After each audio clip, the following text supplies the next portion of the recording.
Stories, and our story is tennis. Yep, g'day, welcome to this Australian Open Live, and it is our qualifying coverage of the US Open 2023 at Flushing Meadows, New York, and we're not mucking around today.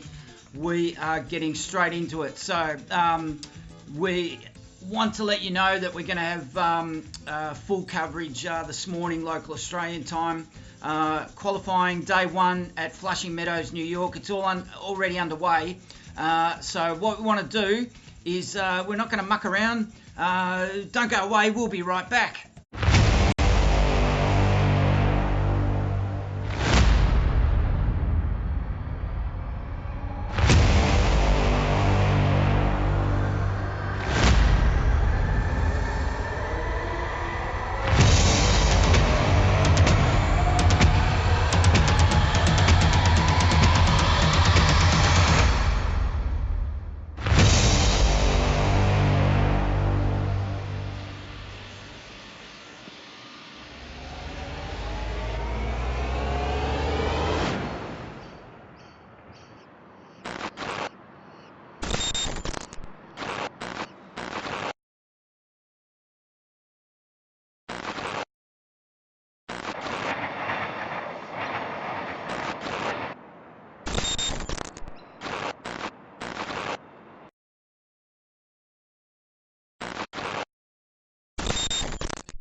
Teaser, a little bit of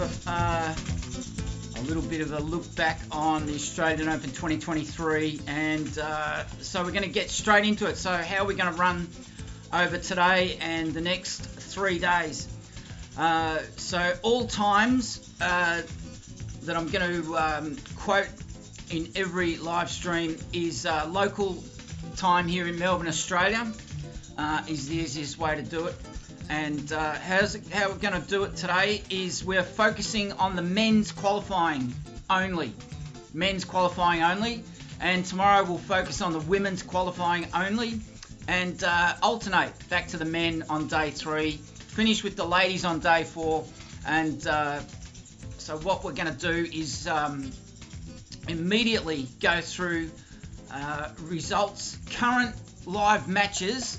We're going to go through those first.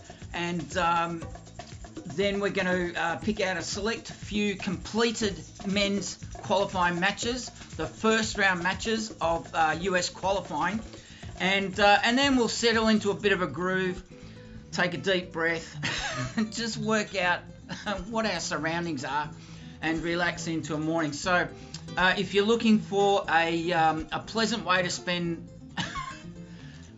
this morning with our audio only radio style commentary, Wise Words Media, we might not be the biggest or the best, we might not be rich in resources, we've got no broadcast rights, but we can certainly bring you a lot of information about the players that often don't feature in the headlines or on the back pages, and the ones that are up and coming, those who may be on at the end of their career or coming back from injury and struggling to make the main draw. And that's why qualifying is so rich with so many stories. And we're going to bring you some of those stories, look into the backgrounds of those players. It's not just all that stats and scores and forehands and lobs and number of aces. There's a lot of interesting facts and stories behind all these players. So every time you hear this, we'll be moving on to a different topic. So let's have a look at the current matches underway and the scores at Flushing Meadows, New York, with the men's day one qualifying of the US Open Grand Slam 2023.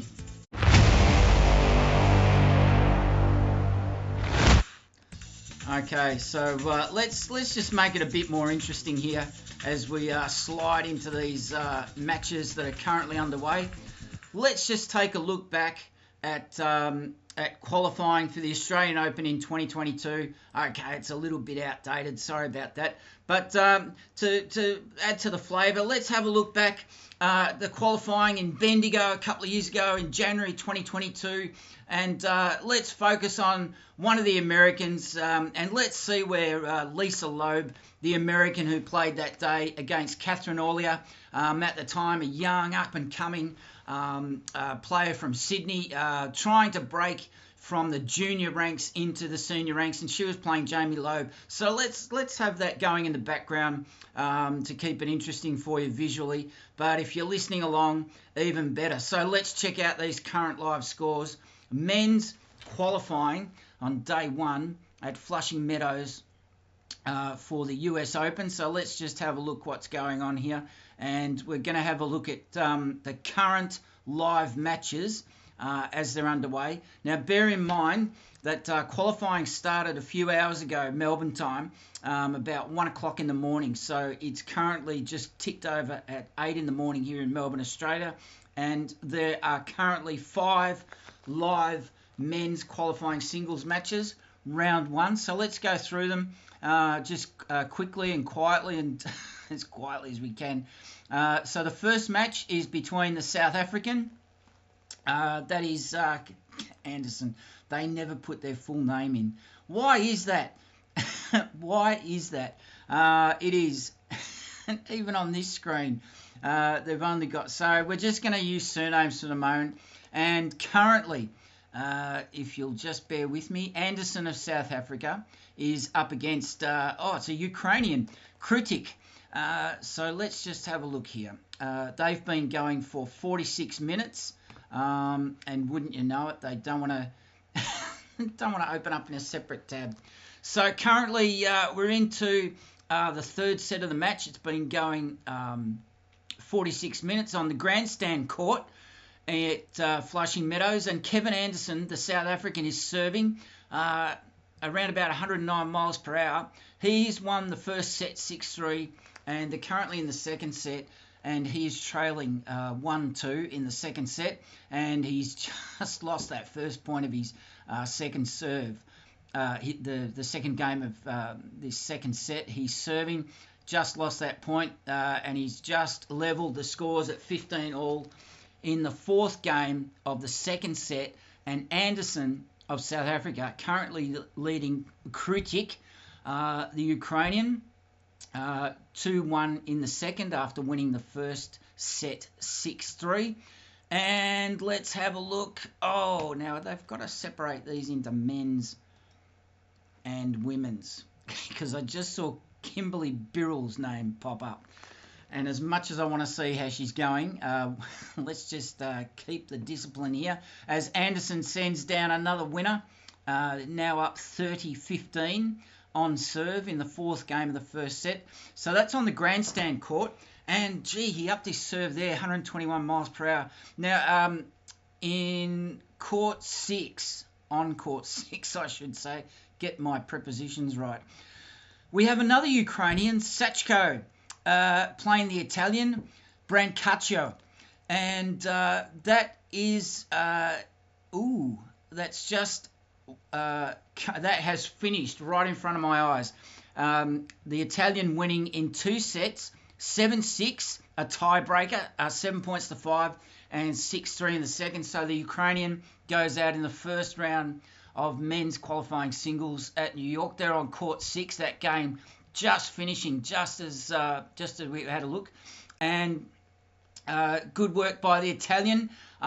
Looked like a pretty tight tussle in the first set there. The first sets there. let's have a look at, they've got some interesting momentum. Okay, that's just the match scores there. We'll go back to the stats if it'll just click over. That yeah, the Ukrainian pretty well matched there, these guys. And the stats for the match was the Italian. Where did he win the match? Look, let's forget about that. We'll come back to that when we look at the completed match section. Court 11. We've got the Portuguese player Ferreira Silva up against an American Mayo, and they're also completed the first set. The Portuguese player winning 6-3, and currently on serve he is serving for the first time in the second set.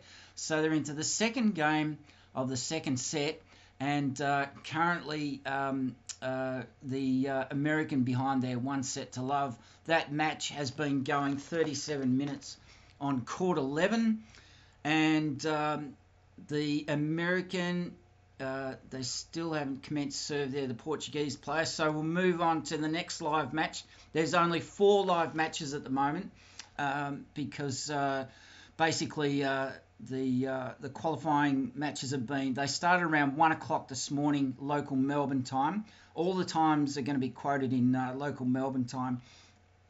Out on court 13, we've got 2 Frenchmen going hammer and tongs. Excuse the pronunciation. Bianchino, he's up against the 20th seed, Pair. That might be Benoit Pair. He's the 20th seed in qualifying, and that match has been going 33 minutes out on court 13. The 20th seed winning the first set 6-2.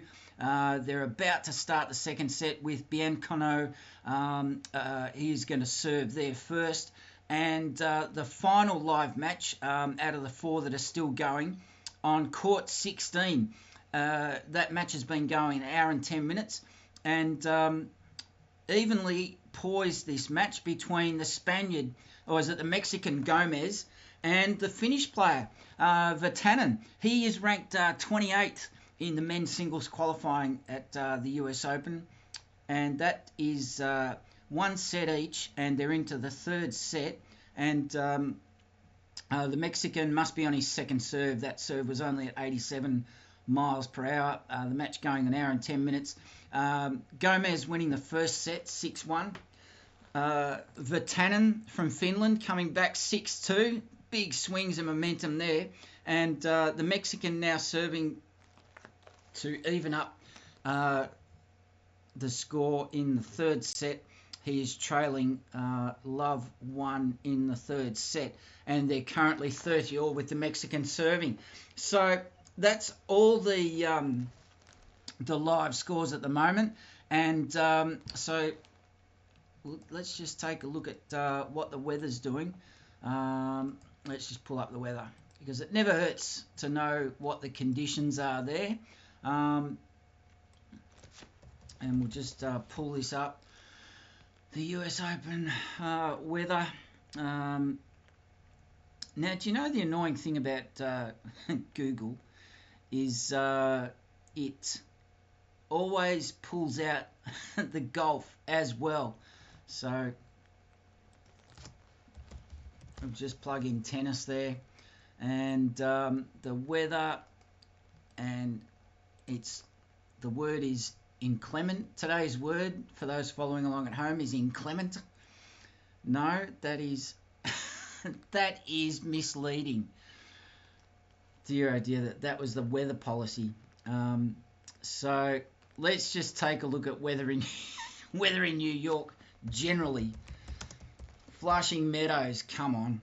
Flushing Meadows weather. Oh, it's currently 26 degrees. It's 6 p.m. in New York, and it's forecast to be mostly cloudy. Currently 40% humidity, so pretty good conditions there for the US Open. And you'll see on the screen, hopefully, for those of you who want to be visually engaged, Lisa Loeb currently serving. She is up 4-1 in the first set and about to start serving the second set. And you might be asking why from Bendigo. over the top of US Open commentary? Well, I'll tell you why.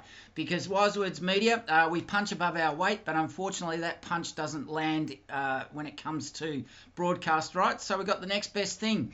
We'll dig into our library, our bag of tricks, and just have some content there, because it also gives you an example of the type of coverage that we've done in the past, and that's no indication of what's coming in the future. Quite a bit of news there for our audience, how we're hoping to advance and innovate with the Australian Open in 2024, but more about that later. So let's take a look at the completed matches at Flushing Meadows in New York at the US Open 2023. And that's not what I wanted. I wanted this one. This is what we use for a change of topic. Come on.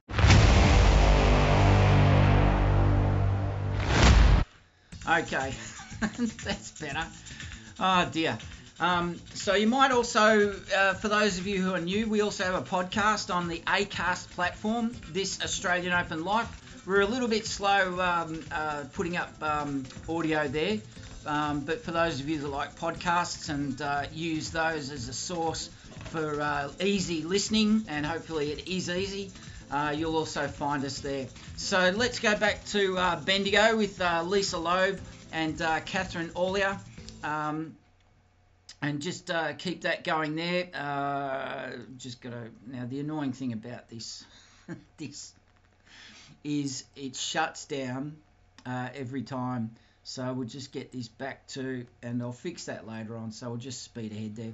So let's have a look at the completed matches for men's qualifying round one at US Open 2023. And don't forget, if you want to join the conversation in the chat, you just need to be a subscriber to This Australian Open Life for the grand total of 60 seconds, and then you can chat away to your heart's content. And if you have any players that you would like us to have a look at today, that you're interested in following their progress, or how they've come through the US Open hardcourt season, we'll put that name in the chat, and we'll have a look at it later on during today's stream, or tomorrow. If there's any women you want us to look into, let us know. More than happy to serve our audience with content that is relevant to them. So just checking the stream quality at the moment. It's not that flash, so apologies there if there is a delay for you. So let's have a look at these completed matches so far in men's singles qualifying round one at Flushing Meadows, New York. So there's quite a few, as you can imagine, because each of these players, whether they've there's also some wild cards here for the men. So let's go through them slowly, because there is today there's been, besides the four that are playing, so we've got 6, 12, 18, 24 singles matches today. So let's just go through them slowly. We'll go through 6 at a time and take a break as we go along, so that'll give you a chance to make a cup of tea or whatever it is. So let's go through the first 6, and we'll do them 6 at a time, and then we'll take a break of about 90 seconds or 2 minutes, as the case may be. So the first match completed was between the American. Now, I'm only going to be able to give you surnames here. I'm not going to muck around trying to find out first names by clicking into different sources, but let us do all the hard work for you. That's why we're here. It's our job to draw all this information from the public domain and bring it all into one easy place at This Australian Open Life. So the first match on the grandstand court today completed in an hour and 1 minute. The Estonian, or it's the Greek player. I've I'm going to get into trouble with the flags here. The Greek player Bagnis ranked the 29th seed in men's singles qualifying at the US Open 2023 this year. His first round match, he came through in pretty easy straight sets, 6-1, 6-2, defeating the American Van der Castile. That match there. The next grandstand match in men's singles qualifying, the American in this match actually got up in straight sets. Kipson defeated the Polish player Rodionov, the 7th seed, going down in straight sets, 6-4, 6-4, an hour and a half that match duration. Court 4, there was two Greeks up against each other. Correa, the 3rd seed, getting up against his countryman. No, it's Argentinians, come on.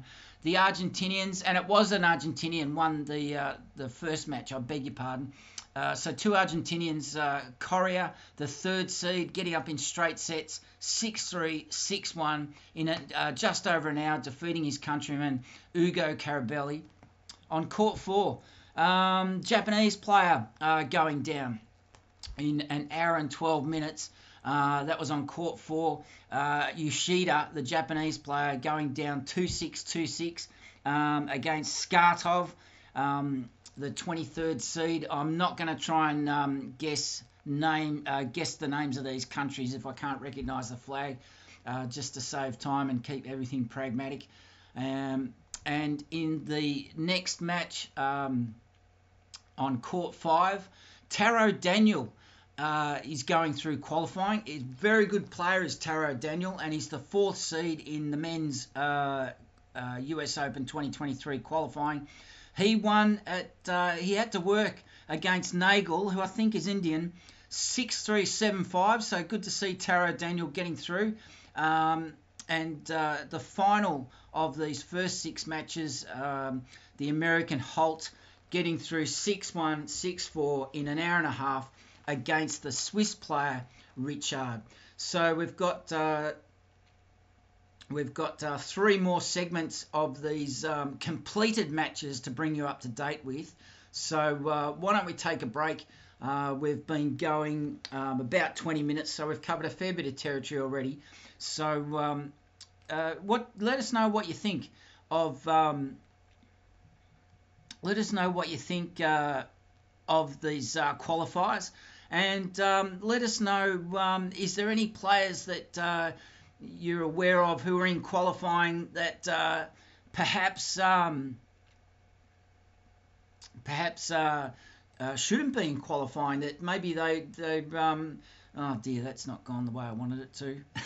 It started all over again. But maybe that's a good sign for us just to finish up here. Join the conversation. If you're not a subscriber, clock on as a viewer of this Australian Open Live, and let us know who your favourite player is, who your tip is to take out this year's men's ATP title for 2023. So don't go away. We'll be right back.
G'day and welcome back to this Australian Open Life. We tell stories and our story is tennis. And Wise Words Media covers a lot of topics here in Melbourne and the Melbourne International Film Festival.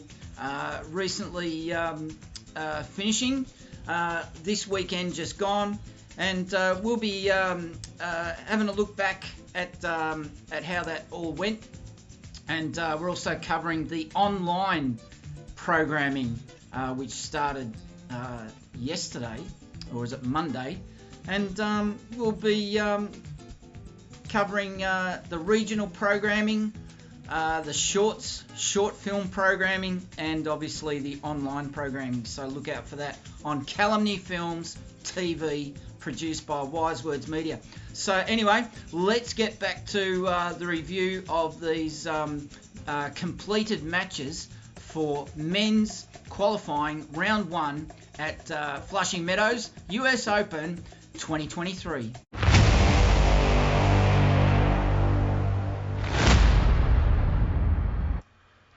Okay, so let's just get this screen going for you, and the American Jamie Loeb playing in Bendigo a couple of years ago at qualifying, up against the young Australian Catherine Aulier. And while that's playing in the background, for those of you who like to be engaged visually, for those of you who like our radio style audio only commentary, let's now go to the second set of 6 completed men's matches, and see who got up there and see if there's any familiar names there. So on court 6 at Flushing Meadows, a match that ran nearly 2 hours, a very well contested match across 3 sets, and a couple of Frenchies battling it out, and it was the number 32 seed going down 2 sets to 1, Grenier, up against GOJO. Or is that an Italian? I'm so sorry. Those flags look so similar. The Italian, the unseeded Italian, getting up over the 32nd seed in men's qualifying on court 6. He was triumphant after losing the first set 3-6.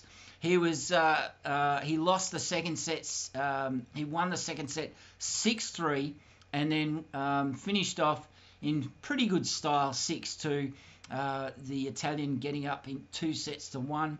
The next match up on court 6, another Ukrainian. Unfortunately, this time not succeeding. Another Ukrainian loss on court 6 to another Italian, Sashko, the Ukrainian, losing to the Italian Brancaccio. A tightly contested first set, and this game was actually live just as this Australian Open Life went to air. In fact, it completed in front of our very eyes. So 7-6, 7 points to 5 in the first set, and the Italian managing to retain control of that match, winning 6-3 in the second set. On court 7, we've got a Spaniard up against a Frenchman, and that match going nearly 2 hours, 1 hour and 49 minutes, and the Frenchman GOJO up against the Spaniard Munar, 7-5, 6-3. And court 7, the Yanks will be happy. Their boy Zeng getting up against another Italian, Agamemnon, 6-2, 6-3. That match going about 1 hour and 20 minutes. Another Argentinian getting up against a from Kosovo, it could be, the Argentinian Comasana, winning 6-4, 6-4. His opponent Kovalik. That match going just over an hour and 10 minutes. And the final match of this second block of completed matches that we're reviewing, this one was very tightly contested, going 1 hour and 54 minutes and 3 sets. And it was the Frenchman Atamane, his opponent Valcouz, That could be, I don't recognise that flag. So again, apologies. We're not wasting time clicking into different profiles looking for flags there. The important thing is the Frenchman at Mane getting up in 3 sets, 6-2, losing the second set tiebreaker, 6-7, 8 points to 6, but eventually getting through 6-3 in the third. Let us know what you think in the comments about these qualifiers. Any surprises? Are you expecting any of the qualifiers to get through and upset any of the seeds? You only have to be a subscriber for 60 seconds. Join the conversation and let us know what you think. So we're going to take another break.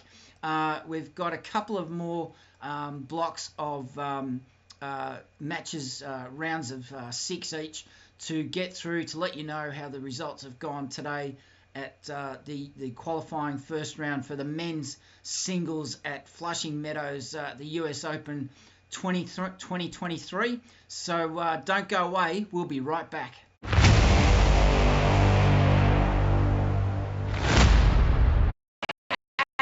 We are absolutely delighted to be with you tonight for this very special Queen Victoria Market night market, which is all about welcoming our international students.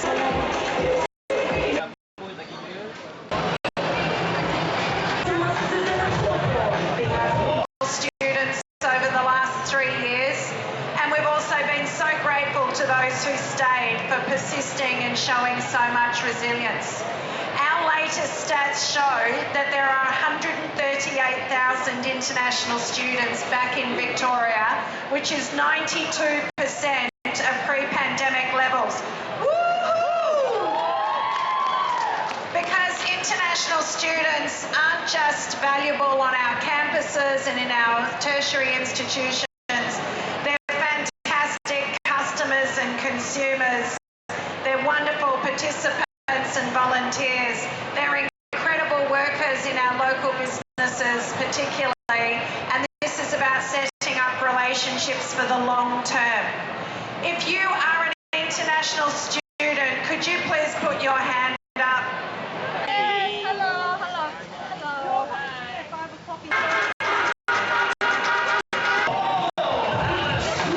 What sort of music we're gonna have?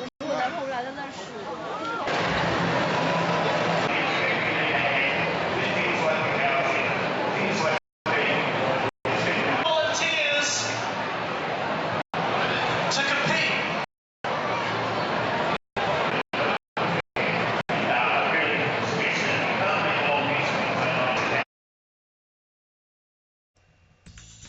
And welcome back to this Australian Open Life. We tell stories and our story is tennis. And we are halfway through reviewing the completed matches so far on day one, qualifying at Flushing Meadows, New York for the men's ATP singles. So let's go back to qualifying in Bendigo, where Catherine Aulier is up against Lisa Loeb, the American.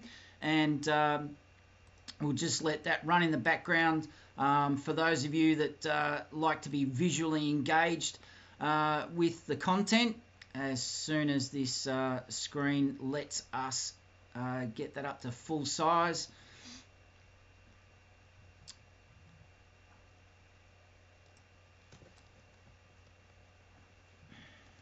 Which, oh dear, which it's not doing at the moment, which is not what we want. So apologies there while this catches up, while the technology catches up with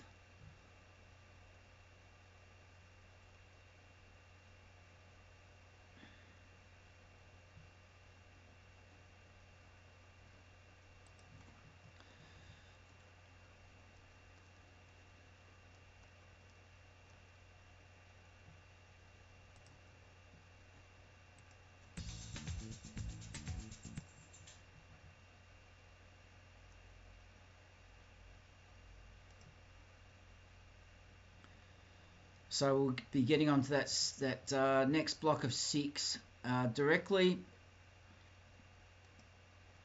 Thanks for your patience.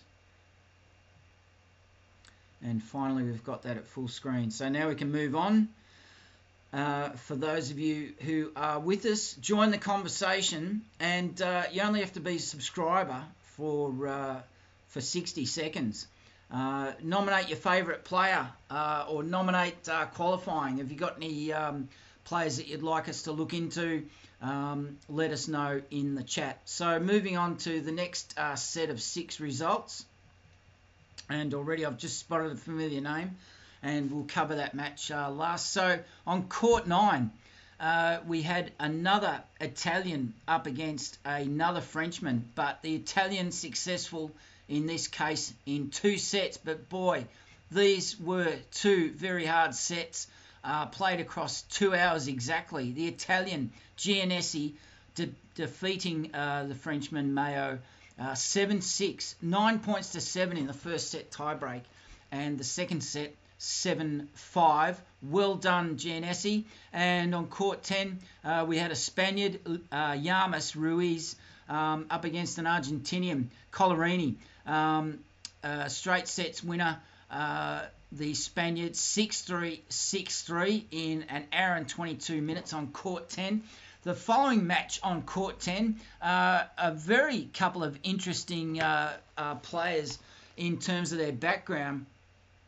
And I can't make out that flag, but he was the winner, Zhu, defeating it was the Turkish player, Ilkul, 7-6 in the first set, 7 points to 4, and powering through his second set to victory in straight sets, 7-6, 6-1 in an hour and 31 minutes.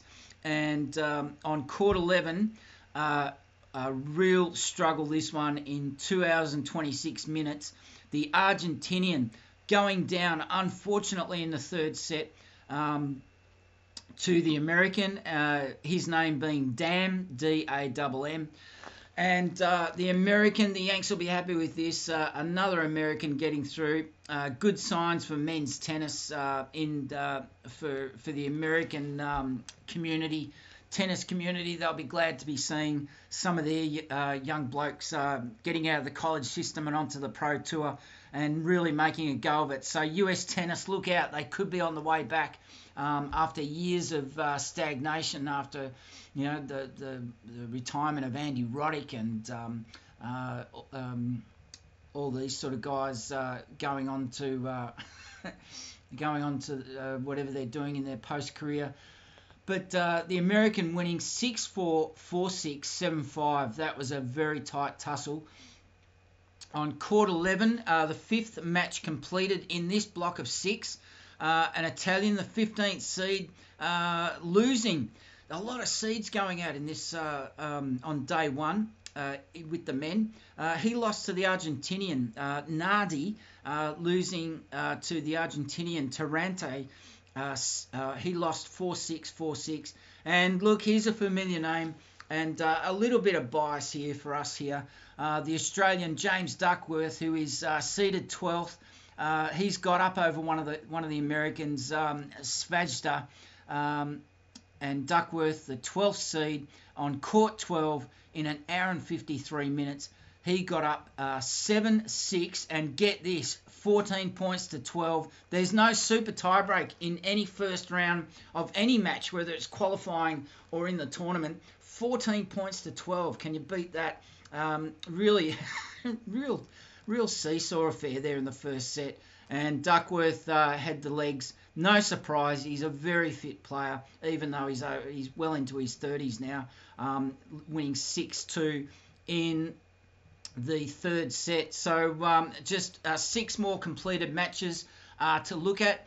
We'll take another quick break, and following that, we'll go these final 6 matches, and final 6 matches. And then once we do those, then we'll catch up with any live matches that are still going. And we'll be here for another couple of hours because we'll want to do a bit of a dive into some of these players. And just and we'll pick out a couple of select matches from those blocks of 6 and just have a look at some of these players and where they're at in their careers, because this Australian Open Life, our bread and butter is just bringing to your attention some of the lesser known players that are struggling to make the main draw of all the Grand Slams. They really have to work really hard to build up their rankings points to get those direct entries, and qualifying is just as tough, because over 3 rounds you have to win all of your matches to get through for a spot in the first round at the US Open 2023 Flushing Meadows. Don't go away, we'll be right back.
We tell stories, and our story is tennis. Yes, good morning. Welcome back to this Australian Open Life, and it is our preview of the US Open 2023, and we're looking at qualifying as we go take you back to Bendigo to see how Catherine Aulier is faring against the American Lisa Loeb.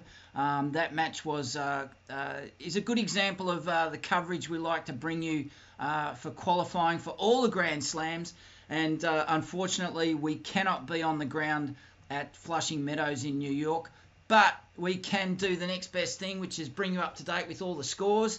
As these live scores, they're still playing. The time in America at the moment is around about, just refresh the screen here. It is currently, and this one doesn't tell me what current time is,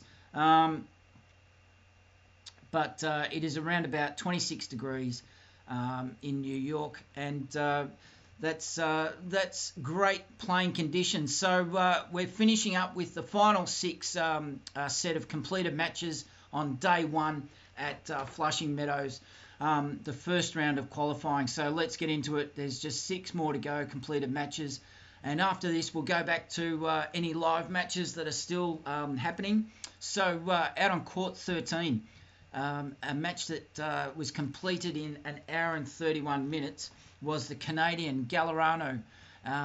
He was up against the Swiss player Stricker, who was the 22nd seed, and it was the 22nd seed defeated the unseeded Canadian. He lost the first set 3-6, but came home with a wet sail. 6-2, 6-love in the third. Well done, Stricker. Nice work there. And the first Korean that I've seen in the draw today for the men, he was victorious in an hour and 56 minutes out on court 14. Hong defeating the Italian Pesaro 7-6 in the first set, 7 points to 3, and winning the second set. Had to work for it, 6-4 in the second.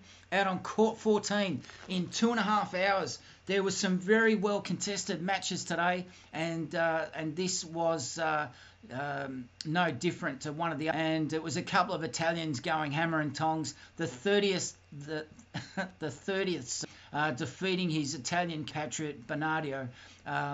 He won the first set 7 games to 6. 12 points to 10. Remember, there's no super tiebreaker in any of the opening sets of any qualifying or tournament match. So 12 points to 10. He finally emerged victorious. But guess what? He lost the second set tiebreaker.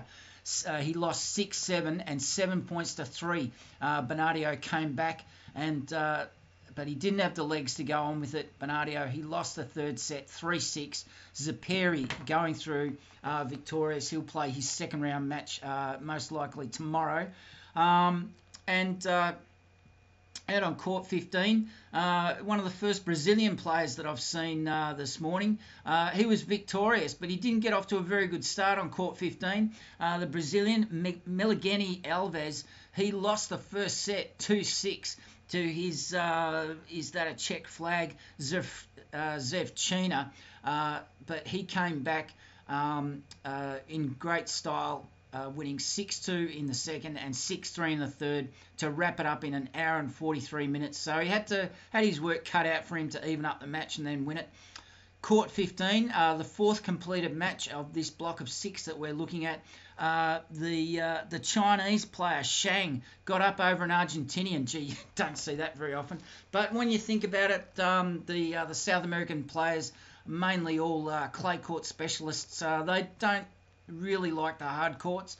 But Olivieri, the Argentinian, losing the first set 1-6. Didn't do much better in the second, losing that 4-6 to the Chinese player Shang, and that wound up after an hour and 16 minutes. And the final match of the completed matches we're looking at this morning, I don't recognise that flag, so apologies, because I'm not going to waste too much time looking for names of flags in players' profiles. But it was Kushkashin winning in 2 sets against the Italian Bellucci, and that match nearly took 2 hours on court 16. And Kushkashin winning 6-4, 7-6, and got the job done. He would have been glad to wrap that up 7 points to 4 in the tiebreaker, so that he could get off and get some recovery there. Before facing his next opponent in the second round, most likely tomorrow. So that is all of the completed matches, basically. So let us know what you think about the US men's qualifying at the US Open at Flushing Meadows 2023. If you're not a subscriber, if you're new, or maybe you're returning viewer and you just haven't got round to subscribing, you can join the chat anytime you like. This morning we'll also be here tomorrow morning, and also Friday morning here local Melbourne time, and with a bit of luck we'll also be here Saturday morning. No promises, so don't get your hopes up if you're planning a lazy Saturday morning with us, but we play it by ear, and we'll do our best to bring you all 4 days of coverage. Now, if we're not covering it live, there's nothing to stop us from just reviewing the scores later on as it happened, because we really enjoy bringing this niche content to you. We like to focus on the players that are a little bit off Broadway, the players that often aren't getting all the mainstream media attention. Maybe you don't see their names in the back pages. And just by way of example, we gave Wimbledon a really good shake this year, and I was really surprised to see the lack of media coverage, especially in print and online, of the men's doubles, the women's doubles, the mixed doubles, the wheelchair tournament at Wimbledon, and also the girls and the boys juniors. And so that's our bread and butter, this Australian Open Life. We like to cover what everyone else isn't in that case. So we're going to take a short break. Get yourselves, boil up the kettle, get yourselves a fresh pot of coffee or a cup of tea, and we're going to come back and look at the live scores of the matches that are still currently underway. It's just about to tick over 8:50 here in the morning at our production studios in Melbourne, Australia. Local time in Flushing Meadows. This weather forecast keeps saying 6 p.m, which it's not.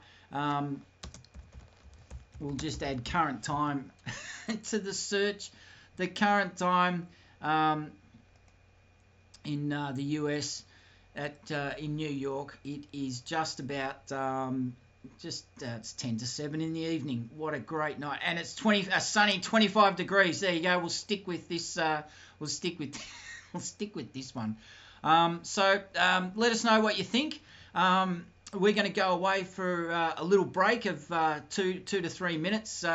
But while we take a breather, why not take a look at our favourite teaser for our Australian Open coverage. Now, the other thing I want to let you know is when we come back, we've got some big plans for Australian Open 2024, and when we come back, we'll explain a little bit more about that. And there's 2 magic words: live outdoor broadcast.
Is Spring Street.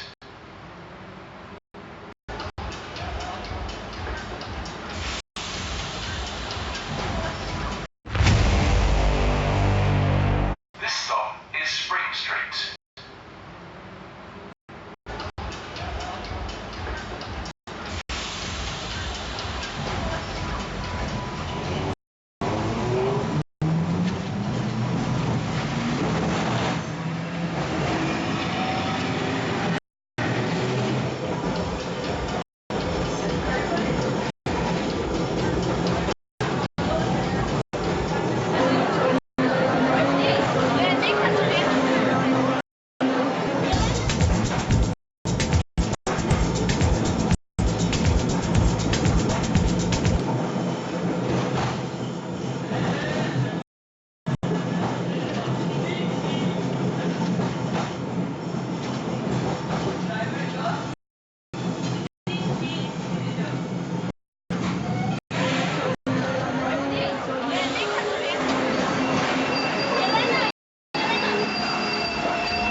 G'day, welcome back to this Australian Open Live. We are so pleased to have your company this morning as we are watching jealously from a distance the first round qualifying round of matches at Flushing Meadows in New York for the men's side of the draw. Today we're just focusing on the men. Not for any particular reason, it's just why not concentrate on one thing at a time, which is what men do best, apparently. And tomorrow we'll be solely showcasing all the women's matches, the WTA qualifying singles, and then alternating back to the men and the women on day 4. This morning, if you're just joining us, we started off by having a look at the matches that were live and underway, and then we've just been through a slew of completed matches for the men's qualifying. Some matches just your typical training run, getting over in about 90 minutes, but there was some really tight tussles. Some matches, a couple of them stretching out to 2.5 hours. Some really hard fought, well contested matches over 3 sets with a couple of very worthy winners. But no real familiar names. A couple of seeds, about 4 seeds going out in the first round. And what we're going to do now is encourage you to join the conversation. You thought I was going to say something else, didn't you? Join the conversation. You only have to be a subscriber for about 60 seconds, and then you can chat away to your heart's content. Let us know if you've got any questions or any players that you'd like us to showcase this morning or tomorrow or over the next 2 to 4 days. And we're also, just so you know, we'll be doing the first 2 days of the US Open, because they're the juiciest in terms of stories and surprises, the tears, the tantrums, the injuries, and hopefully we can also bring you some player interviews that are out there in the public domain. So what we're going to do now is change gears a bit and just have a look at the current live matches for the men, and see who's still going. And I can already see that they're still going. The same 4 matches that we saw about just over an hour ago, they're still going. So let's have a look and see who is got their noses in front and who needs to work on their game a bit to make sure that they can go through to the next round.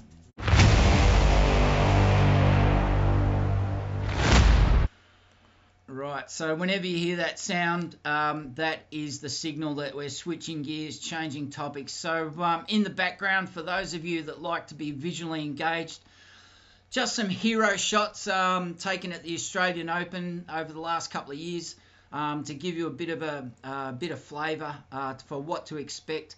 But as I said before, and before we go to these live matches, just want to give you an update about what we're planning to bring you. Wise Words Media, we're looking to keep innovating, keep developing, and keep accelerating our dynamic coverage of the Australian Open.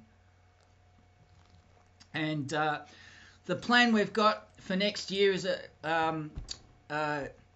we're big on ideas here at Wise Words Media. So the biggest idea we can work towards is bring you a live stream outdoor broadcast from Melbourne during the Australian Open, starting with qualifying.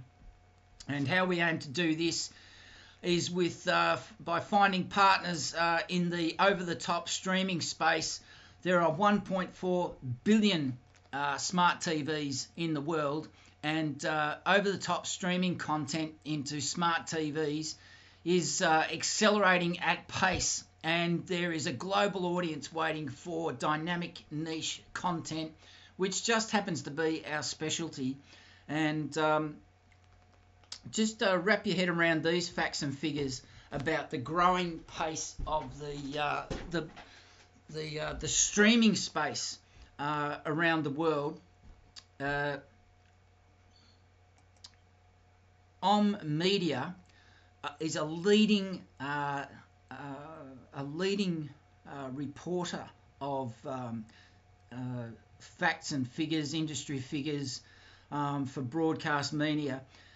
And the fastest growing sector is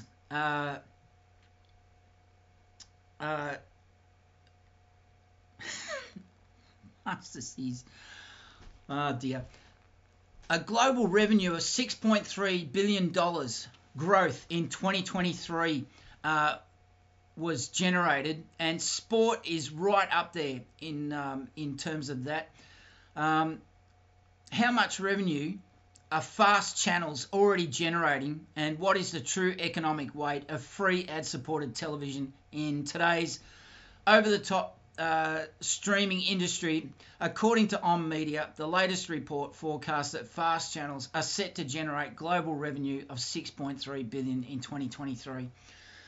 Wise Words Media is looking for sales professionals, logistics professionals and broadcast professionals to bring together so we can broadcast content to a global audience from Melbourne, where the vehicle is the platform bringing you content for the Australian Open, and all about destination marketing, showing off this great city to the rest of the world. So if your business is interested in contributing to that and being showcased to a global audience, contact us at Wise Words Media. You can email us is the best way to do this. Email us at consulting@wisewords.com.au, and we would love to chat to you about a commercial collaboration and a commercial partnership to bring your business, take your business and tell your story to your customers and your target audience. So that's what we've got planned. Anyway, so enough waffle about ideas, the ideas economy. Let's get back to these live matches and bring you up to date with the current scores.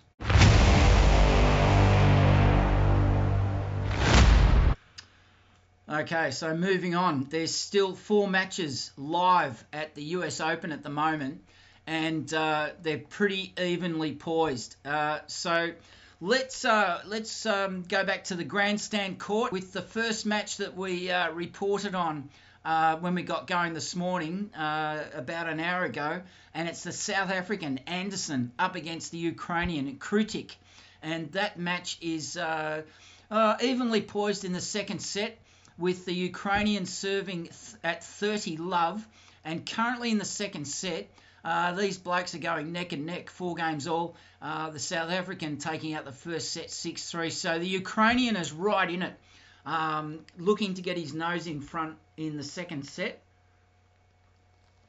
And the match on court 11 is between the Portuguese player Ferreira Silva playing the American Mayo.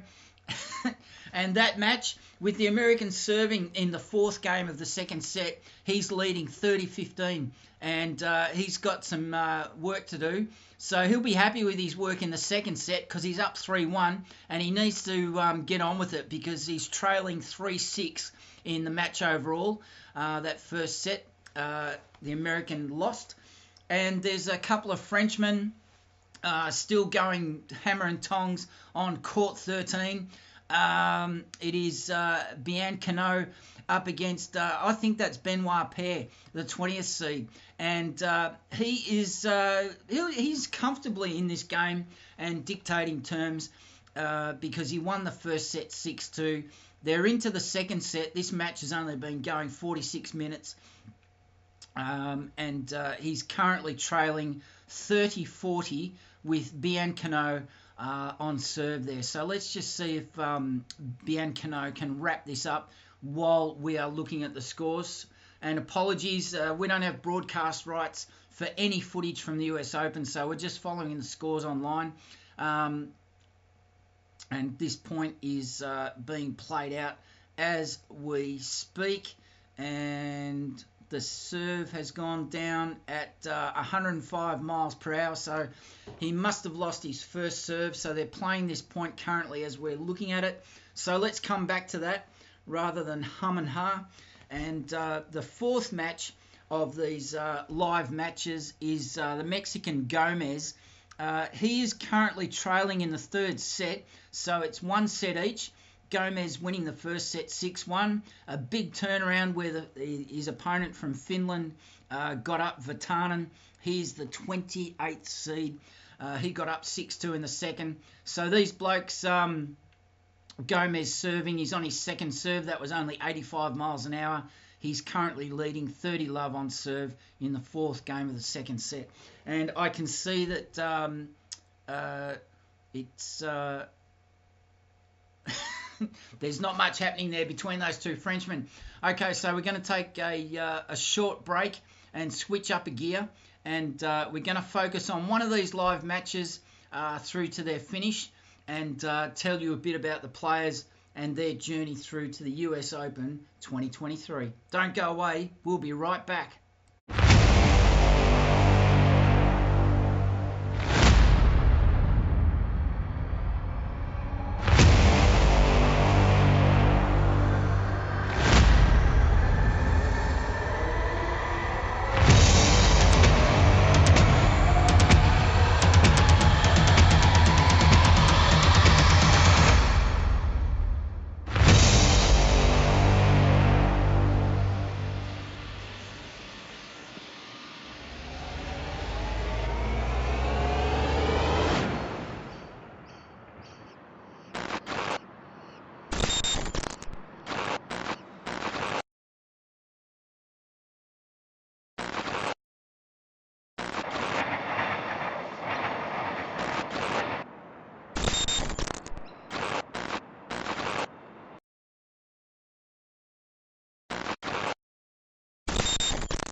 G'day, welcome back.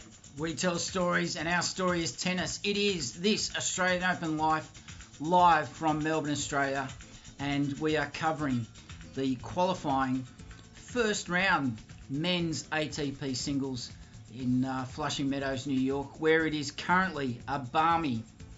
It is a balmy. Let's just get up there. The time just after 7 o'clock in the evening in New York. A very sunny 25 degrees. Can you imagine that? Having a New York hot dog, watching the tennis at Flushing Meadows, and that's exactly what we're going to do. We're going to have a metaphorical hot dog, and now we're going to just focus on one of the live matches. So while we're doing that, watching those live matches, we're just going to follow, just give you some dedicated coverage. And while we're doing that, to get you in the mood, why not bring up the sights, sounds, summer of the Australian Open from previous year's coverage, just to give you a little taste of what to look forward to. As I mentioned before, we're looking to really step up a gear. We would like to bring a live stream outdoor broadcast during next year's Australian Open in 2024. So if your business is interested in being a part of that, we're looking for commercial sales professionals, logistics and broadcast professionals, and all that content around the Australian Open is designed to take your business to your customers around the world. There are 1.6 billion smart TVs around the world, and your business can be on one of them. And we'd like to talk to you about that because the over-the-top streaming industry through free ad-supported television is growing at a rapid pace around the globe, and that is forecast to generate some pretty eye-watering figures. Forecasting global revenue of $6.3 billion in 2023 alone, and that's through fast channels, free ad-supported television, where that is according to Omdia's latest reported forecasts. You can find it there on our LinkedIn page and also our website at wisewords.com.au. If you're interested in being a part of that, contact Wise Words Media at consulting@wisewords.com.au. So let's see what's going on with these live scores.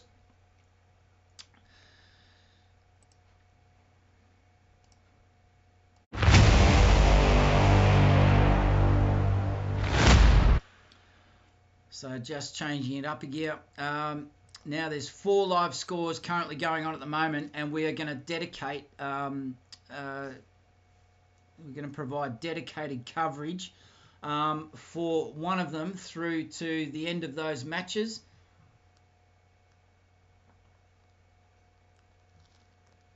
And let's follow the one with the most likelihood of going on for a while. We're going to be here for 90 minutes to 2 hours, and I want to bring you value in how these matches are panning out. So let's focus on the match on court 13 between Bianco, the Frenchman, up against his compatriot. And I'm pretty sure that's Benoit Paire, the other Frenchman. So let's zoom in to a really granular level on these guys, and just bring you up to speed on their background and their journey to the first round of US Open qualifying. And the score is currently between these blokes. I'm just looking to just expand these score tabs out as fully as possible. So I'm going to duplicate a couple of these. So we are looking for these men.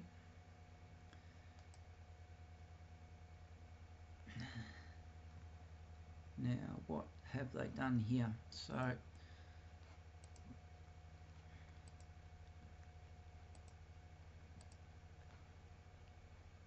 it's always interesting. Now, this is why we like to do this for you, because clicking around these different websites and apps is always an adventure, even for us, and this is our bread and butter. So let's just see why this score is not coming up in this duplicate tab.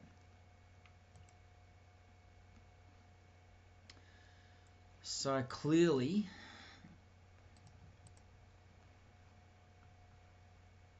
that must be now a completed match.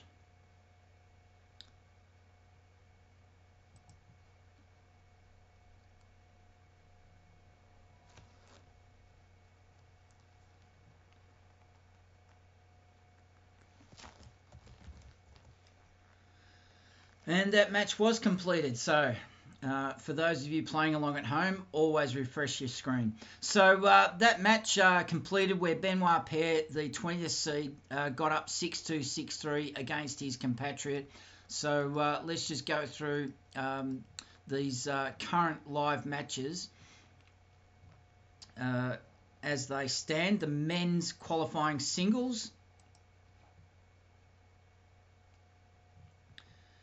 And we have 4 brand new matches. So I can see that the Portuguese player Ferreira Silva is currently trying to save match point against the American Mayo. So we'll just stick with this one because this may complete in the next couple of minutes. This match has been going an hour and 41 minutes. The Portuguese player Ferreira Silva currently serving to advantage to try and stay in this match at 4-5.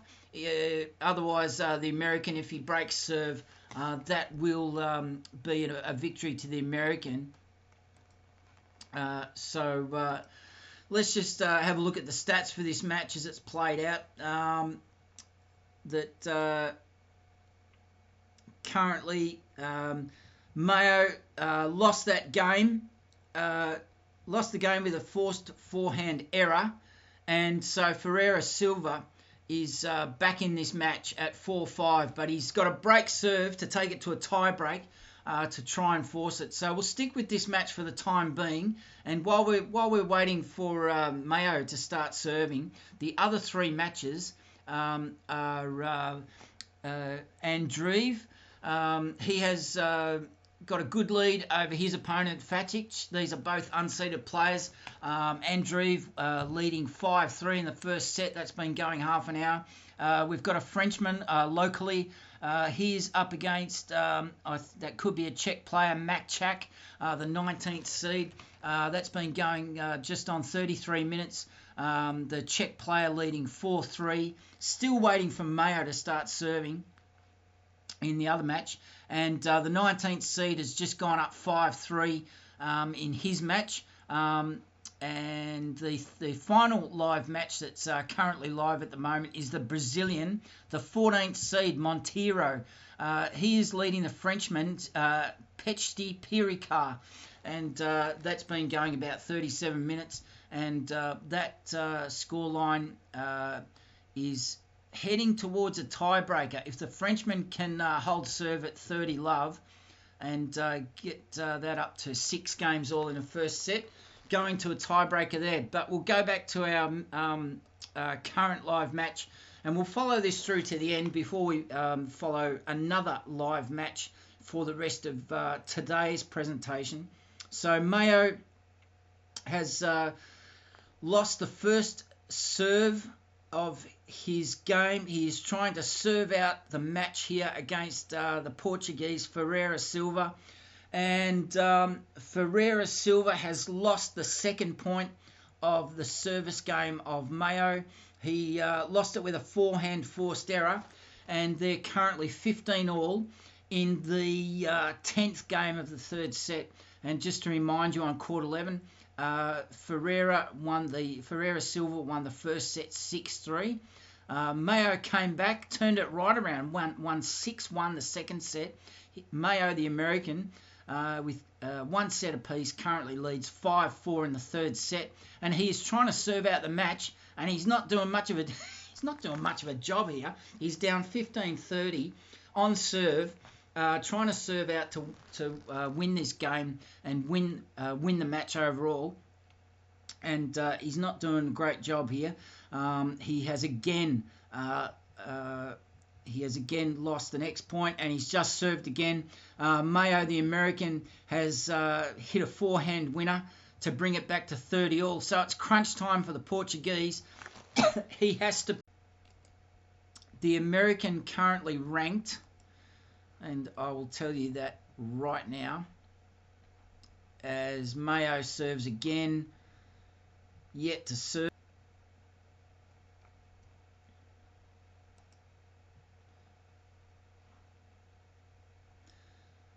And he is now down to advantage. The Portuguese player has advantage here.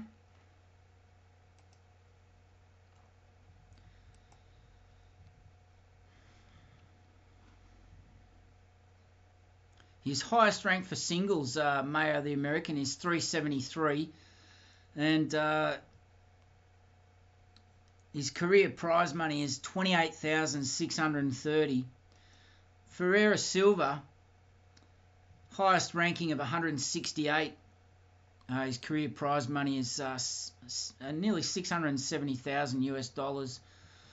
And not much movement here in the scores. It's going backwards and forwards from deuce to break point. And Ferreira, I'd put my money on him breaking serve. He's currently got a break point. And this is where you make your money as a tennis professional, when you're trying to hang on to a break point and trying to land that serve under pressure. And that's one of our favourite stats at this Australian Open Life. Now, in the background, you'll see the sights and the sounds and the summer of tennis in Melbourne to whet your appetite for what's coming up in 2024 in Melbourne. But the way things are going for the American here, still on serve. He's serving double faults. He's making backhand unforced errors, the American. So clearly he's got a bit to learn as he's only just started his professional tennis career.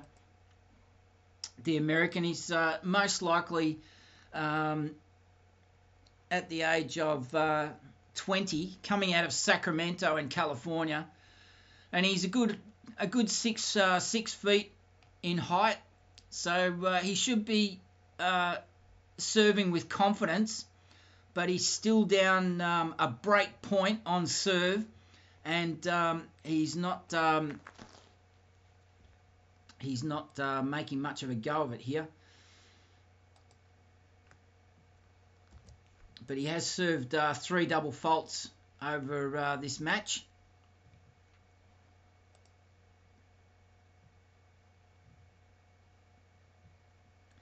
Now there's a delay here of about 2.5 minutes on the last point played.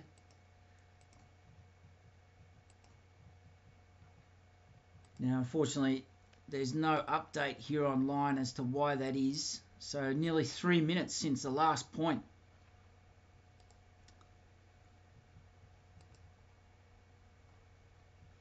And they're back to deuce.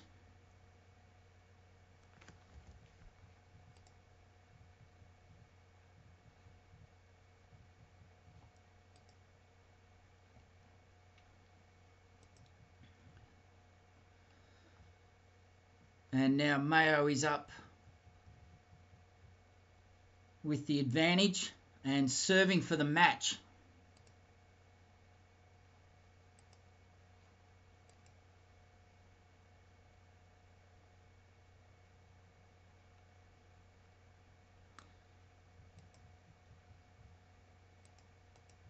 Stats are not currently available for this match. So we're relying on the online scoring reporting here. So apologies late. But in the background, you've got the Sights, Sounds, Summer of Tennis in Melbourne, Australia, to whet your appetite for the Australian Open 2024. And it is all over. Mayo has got the job done. A very shaky finish to his first round match. But you have to say congratulations to the 20-year-old from Sacramento, California, because it is not easy performing in front of your home crowd. So let's just have a look at how this game went on serve for Mayo.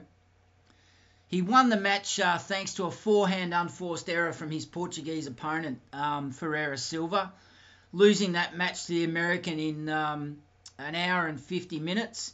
And Ferreira went love 15, 15 all, 15-30, 30 all, 30-40, deuce. He was down 2 break points. He managed to salvage both of those, and then he took he had a point to win the match. Ferreira Silva took it back to deuce, and then finally the American Mayo was able to win to advantage in that service game. And Mayo has gone through to the second round, winning on court 11 in an hour and 50 minutes. Mayo, the American from Sacramento, California, winning that match against his more experienced opponent and ranked about 200 places above him. Mayo winning 3-6, 6-1, 6-4. Well done, you. So the Yanks will be happy with that, because there's been a dearth of elite American men's tennis players over the last decade, hasn't there? So we're going to take a short break. There are still 3 live matches at the moment, and one of them is actually that can't be right. 6-6 in the first set and then 6-6 in the second. I don't believe that for a second.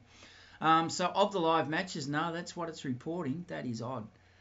So that's technology for you. So we're going to take a short break. Don't go away. We'll be right back. We are absolutely delighted to be with you tonight for this very special Queen Victoria Market Night Market, which is all about welcoming our international students.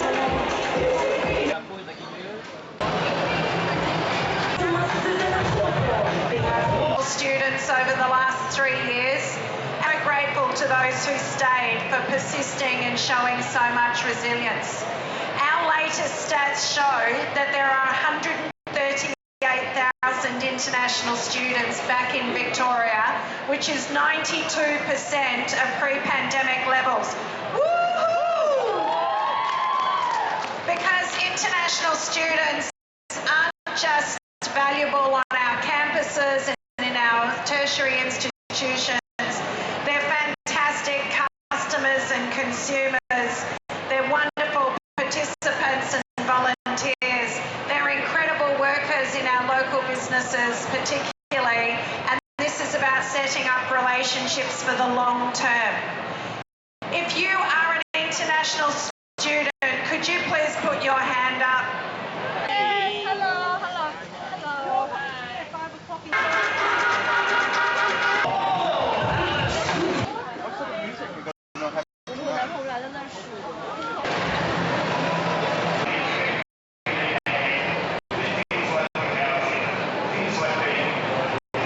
Volunteers to compete.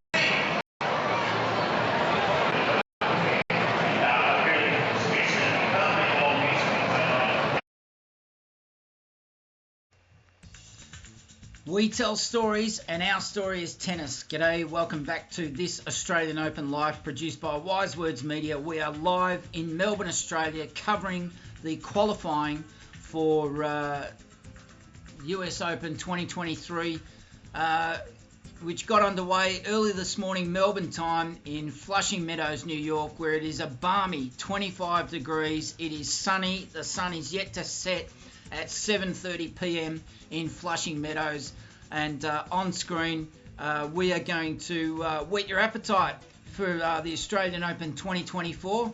Get a load of this: the sights, sounds, summer of tennis in Melbourne, Australia, and that is that is not the sights and sounds and summer of Melbourne, of course.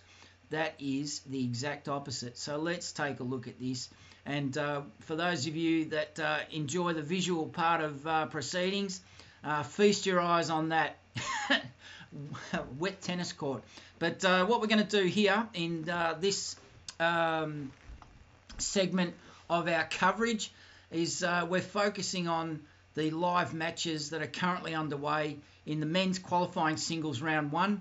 Tomorrow we're going to go focus on the women and alternate back to the men on day 3 of qualifying and the women on day 4. And we'll bring you, as best as we can, the first 2 days of the US Open Grand Slam at Flushing Meadows in New York. Because why? Because the first 2 days of any Grand Slam are the best. They are the most interesting. The upsets, the tantrums, the tears, the injuries, and the victories for the players who can't make the main draw. Qualifying is a really interesting space to be. So we are following along the live scores. Wise Words Media, we punch above our weight, but unfortunately our punch just can't land a blow on securing footage, rights to any footage. So we've got the next best thing. We've got audio only, radio style commentary for you.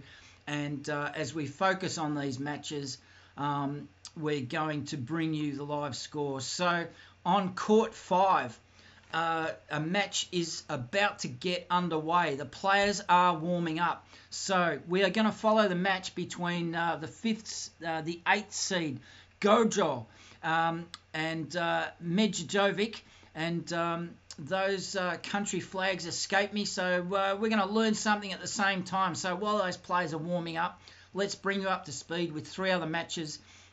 We have Andreev against Facic.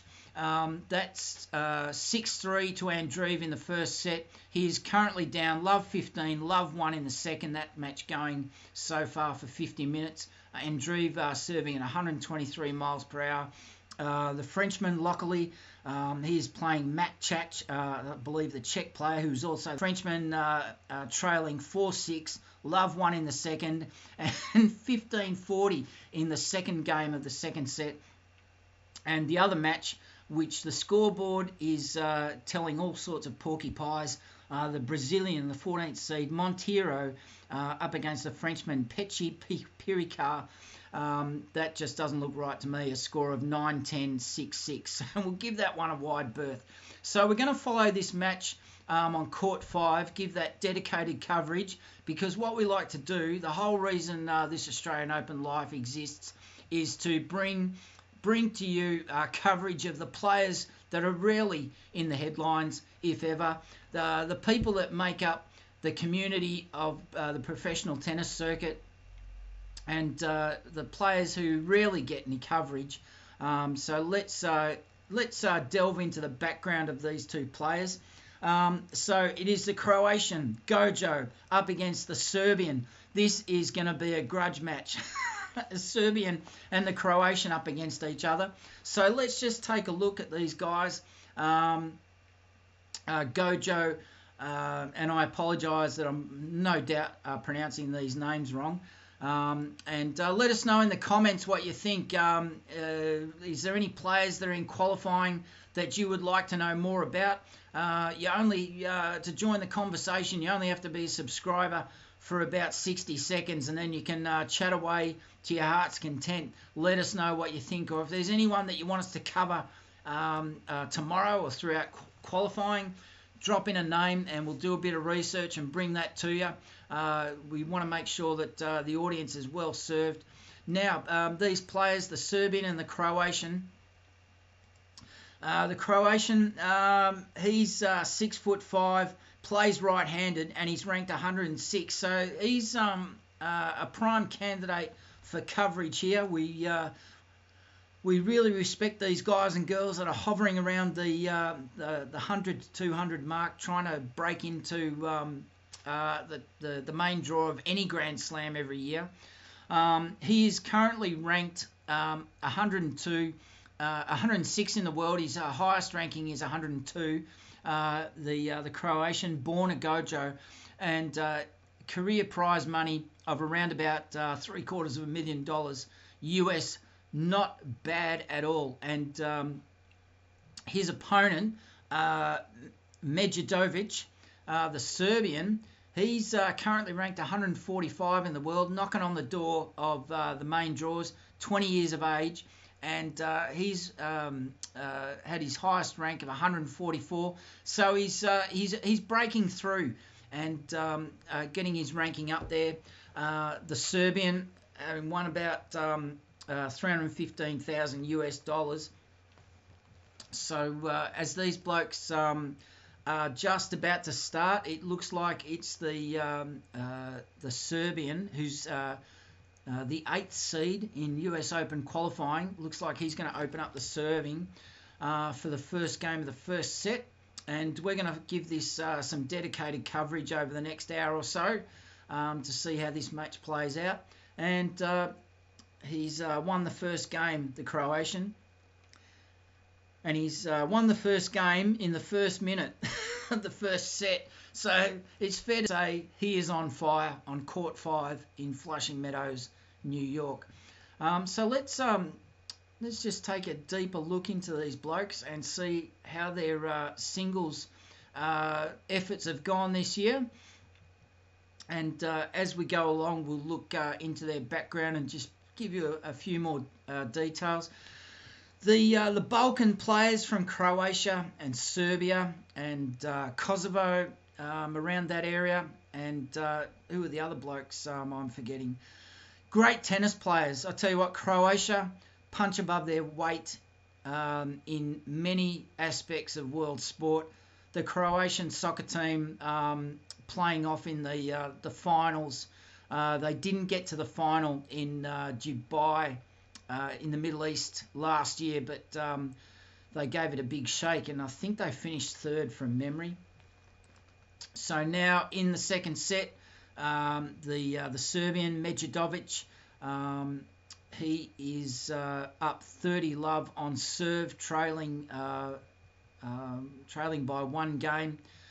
Only been going a couple of minutes this match. And the Serbian, his as he's serving, let's have a look at if it'll click over for us. The Serbians so far, he has only contested. He must have made it into the main draw of the French Open. He went out in the first round at Roland Garros and went out in the first round at Wimbledon. So he's gradually making his way in his professional career, and didn't contest the Australian Open, and looking to get a foothold in the higher rankings, and loses the next point to his Croatian opponent, the Serbian MEDJEDOVIC, now leading 30-15 in the second game of the first set. Borna GOJO, the Croatian, his last year at Roland Garros, he got into the second round, got as far as the second round, I beg your pardon, and the only other Grand Slam he's contested this year, going out in the first round at Wimbledon. So we'll be looking into those details later on as we go. We haven't yet, the stats are just a little bit behind. They may not have dedicated coverage for this match as far as stats go.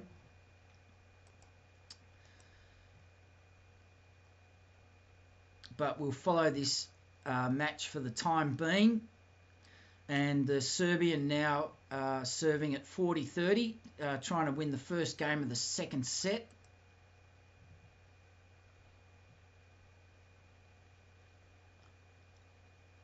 And the match has only been going a few minutes. So let's take a deeper dive into the profiles of these guys.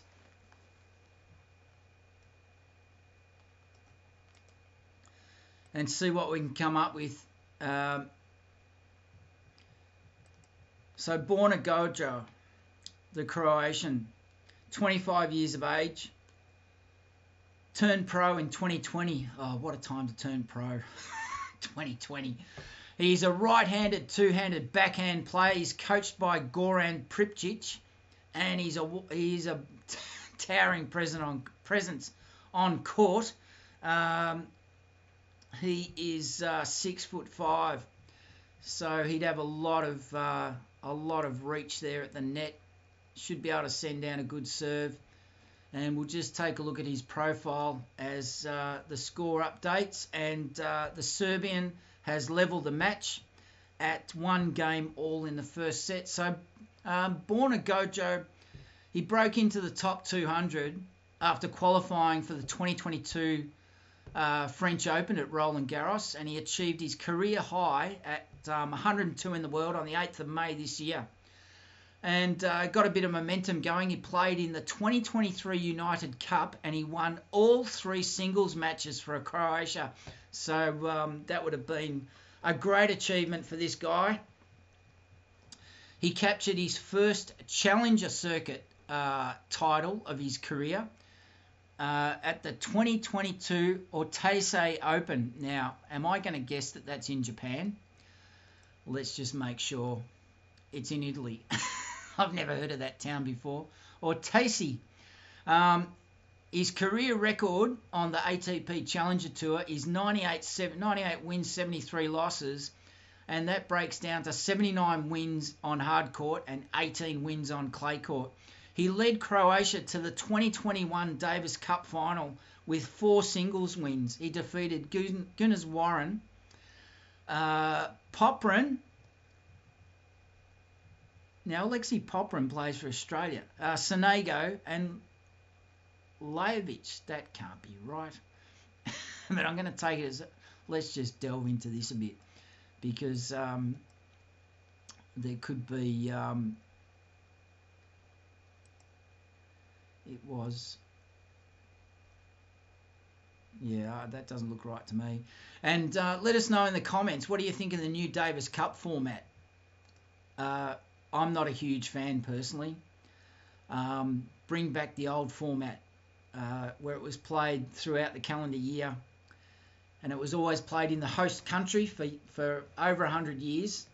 And with the home and away format, with the team coming out on top, the finalists playing in the host country home turf, whereas now the format is that it's played over 2 to 4 weeks in a single location and it all boils down to television broadcast rights and the like.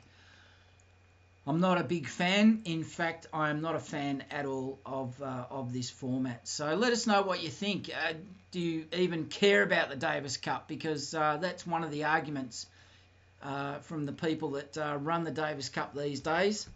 And it was a French soccer player, I think, who took over the Davis Cup behind the scenes and came up with this new format. But it's easy to say that something needs changing, but for me, that wasn't the case. And also, we lost the Hopman Cup a couple of years ago. That format had been running for about 25 years, based in Perth. And currently, it's 1 game all in the first set between Borna GOJO and his Serbian opponent, MEDJEDOVIC. It's currently deuce with GOJO on serve. And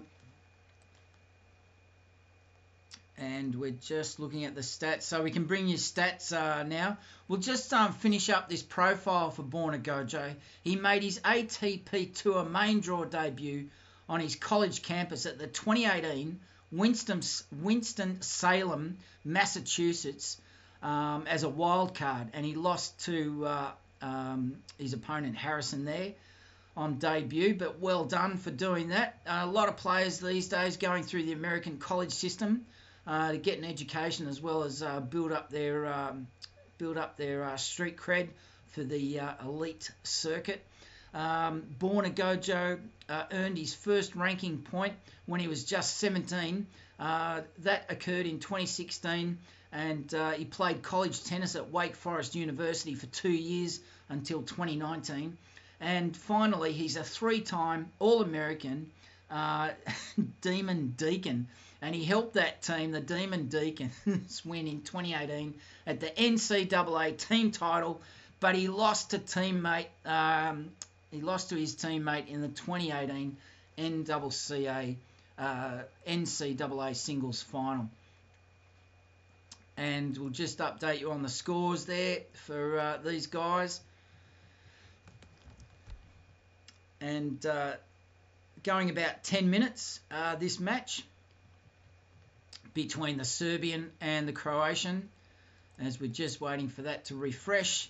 And it's a tight tussle in the third game. And after being at deuce for a couple of minutes, Borna GOJO, the 8th seed in the men's singles qualifying at Flushing Meadow, New York, he has taken a 2-1 lead in the first set. And at Flushing Meadow, it's just ticking around to 7:43 in the evening. And it is a steady and consistent sunny 25 degrees. And it kind of makes me want to be there. And that's why in the background, for those of you watching along around the world, we've got the Sights, Sounds, Summer of Tennis playing along. For those of you who are visually orientated. And we're running through that playlist as it goes along. I'll just check to see where it is at the moment.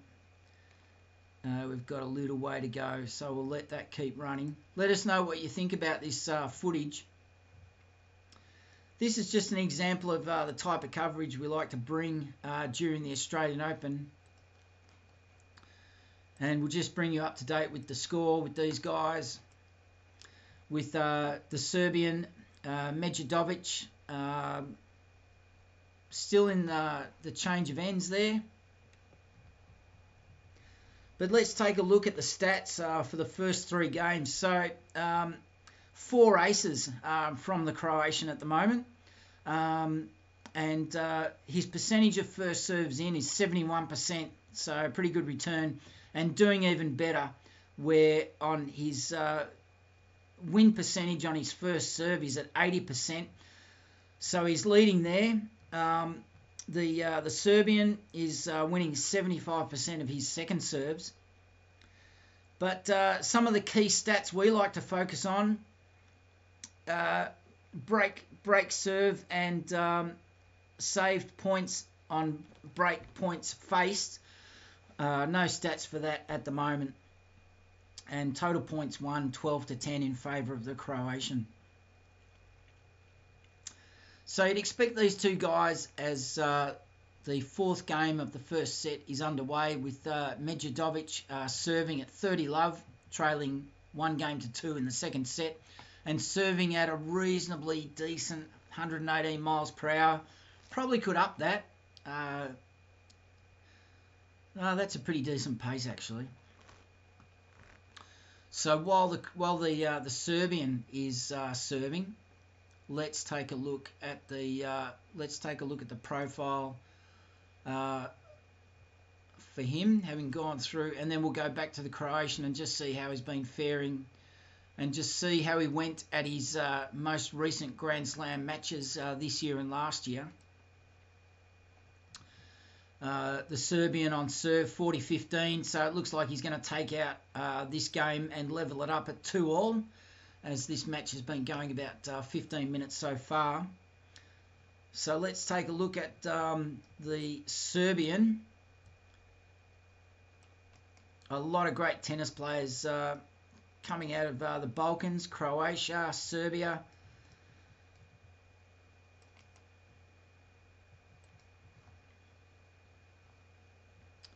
Hamad MEDJEDOVIC, and we'll just clock into his profile as he wraps up that game. So it's now level at 2-all in the first set. And this young fella at 6'2" and 20 years of age, he plays a right-handed, two-handed backhand, coached by Victor Troicki, and turned pro in 2021. And I can tell you that as of May 2023, he achieved his career high, number 168, in May 2023. And that was a result of winning the ATP Challenger Tour on clay in Hungary. And I'm not even going to try to pronounce this town's name. I'll give it a crack. Székesfehérvár in March. And he also won in Austria in May at Mauthausen. And he's got a 17 wins as a challenger record in 2023. And his career record stands at 29 wins, 20 losses. When he was 18 in April 22, he won back-to-back ITF World Tennis Tour titles and in Antalya to break into the top 500. Well done, you. And the score currently with GOJO serving, and he is up 15, depending on which screen you look at. He is up or down. He's up or down. We'll refresh this screen and see what it says, because Borna GOJO, the Croatian, is serving, and he is currently it's 15-all on serve. His second serve goes in at 98 miles an hour. But back to the profile for Hamad MEDJEDOVIC. He earned his first ATP rankings point after winning the ITF World Tennis Tour on debut as a 15-year-old in July 2019. And he defeated a future top 70 player in an ATP Challenger Tour on debut in Belgrade as a 17-year-old in 2021. And he lost to the finalist in the same tour later.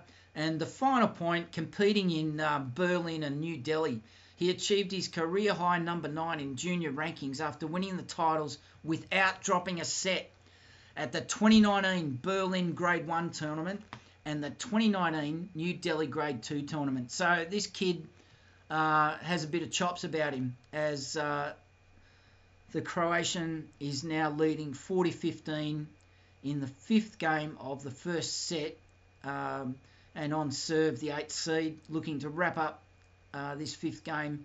So I would say no surprises. These kids, well, they're in their 20s, no doubt, have got a bit of chops about their game. And that goes out to a lead of 3-2 for the Croatian over the Serbian. A real grudge match, this one. The 8th seed up against the unseeded 20-year-old from Serbia.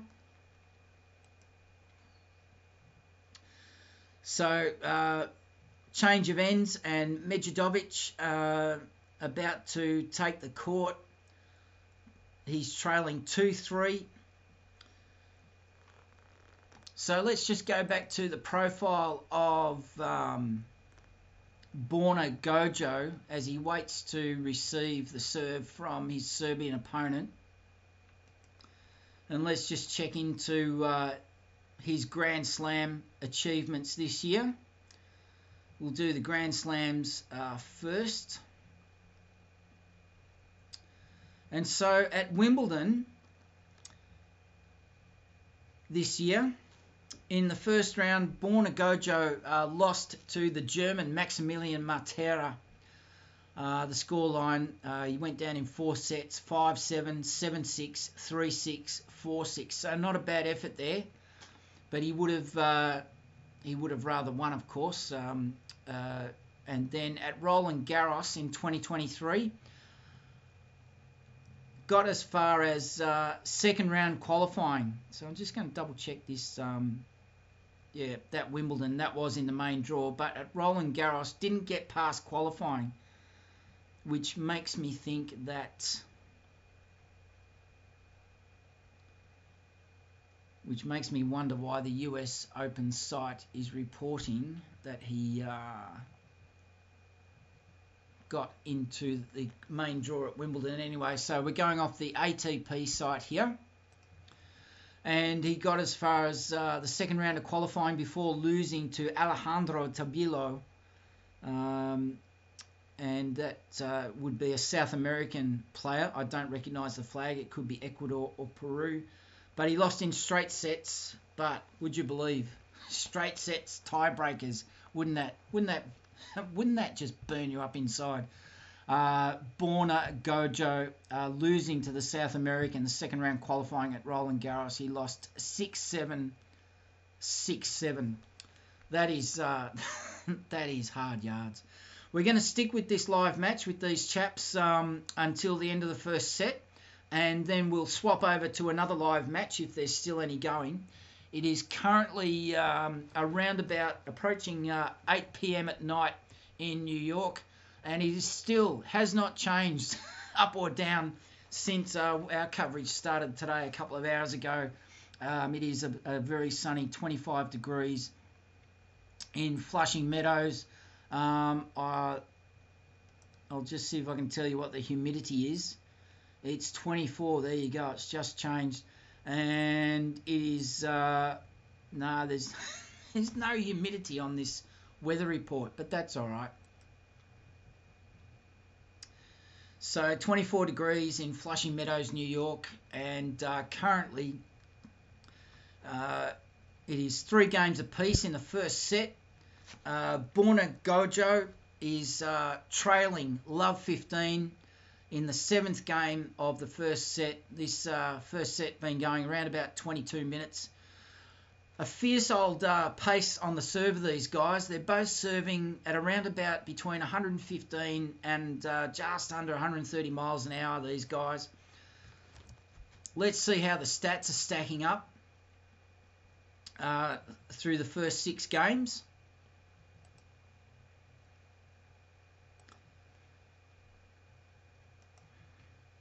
And 5 aces to 1 in favour of the Croatian. First serves in 73%, and he's winning 81% of his points on first serve. So the Serbian's got to up his game and somehow get on top. But as I say that, I see that MEDJEDOVIC is actually winning 80% of his points on first serve. So they're neck and neck. So it's basically boiling down to moments. And I can see an advantage here for the Serbian. He is winning 27% of the points he is receiving. And only trailing by 18 points to 20 in total points won. So a very even match so far as Borna GOJO, the 8th seed in the men's ATP qualifying rounds. The first round we're looking at today of the men He is leading 40-15 in the 7th game of the first set.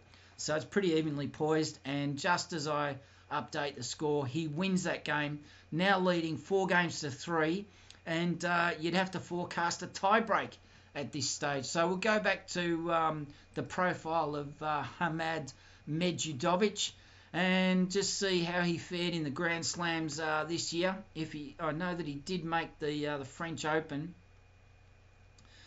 And as we look at Wimbledon, he progressed very smartly through the qualifying rounds at Wimbledon. Didn't make the qualifying of Roland Garros by the looks of it. Probably might have either passed or might have not decided to contest qualifying. Might not have had the points to get into qualifying. But there is some kind of story for MEDJEDOVIC at Wimbledon qualifying. He got to the first round of Wimbledon.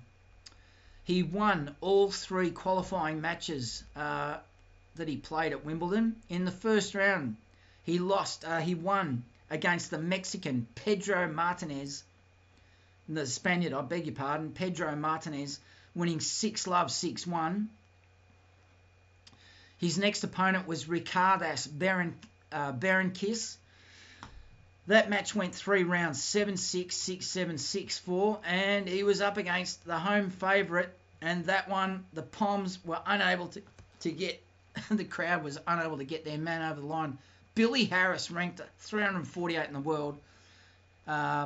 MEDJEDOVIC winning 6-4, 7-6, 6-4. And in the first round of Wimbledon, he came up against an Aussie, one of our favourites who had a tremendous ripping Wimbledon this year, Christopher O'Connell.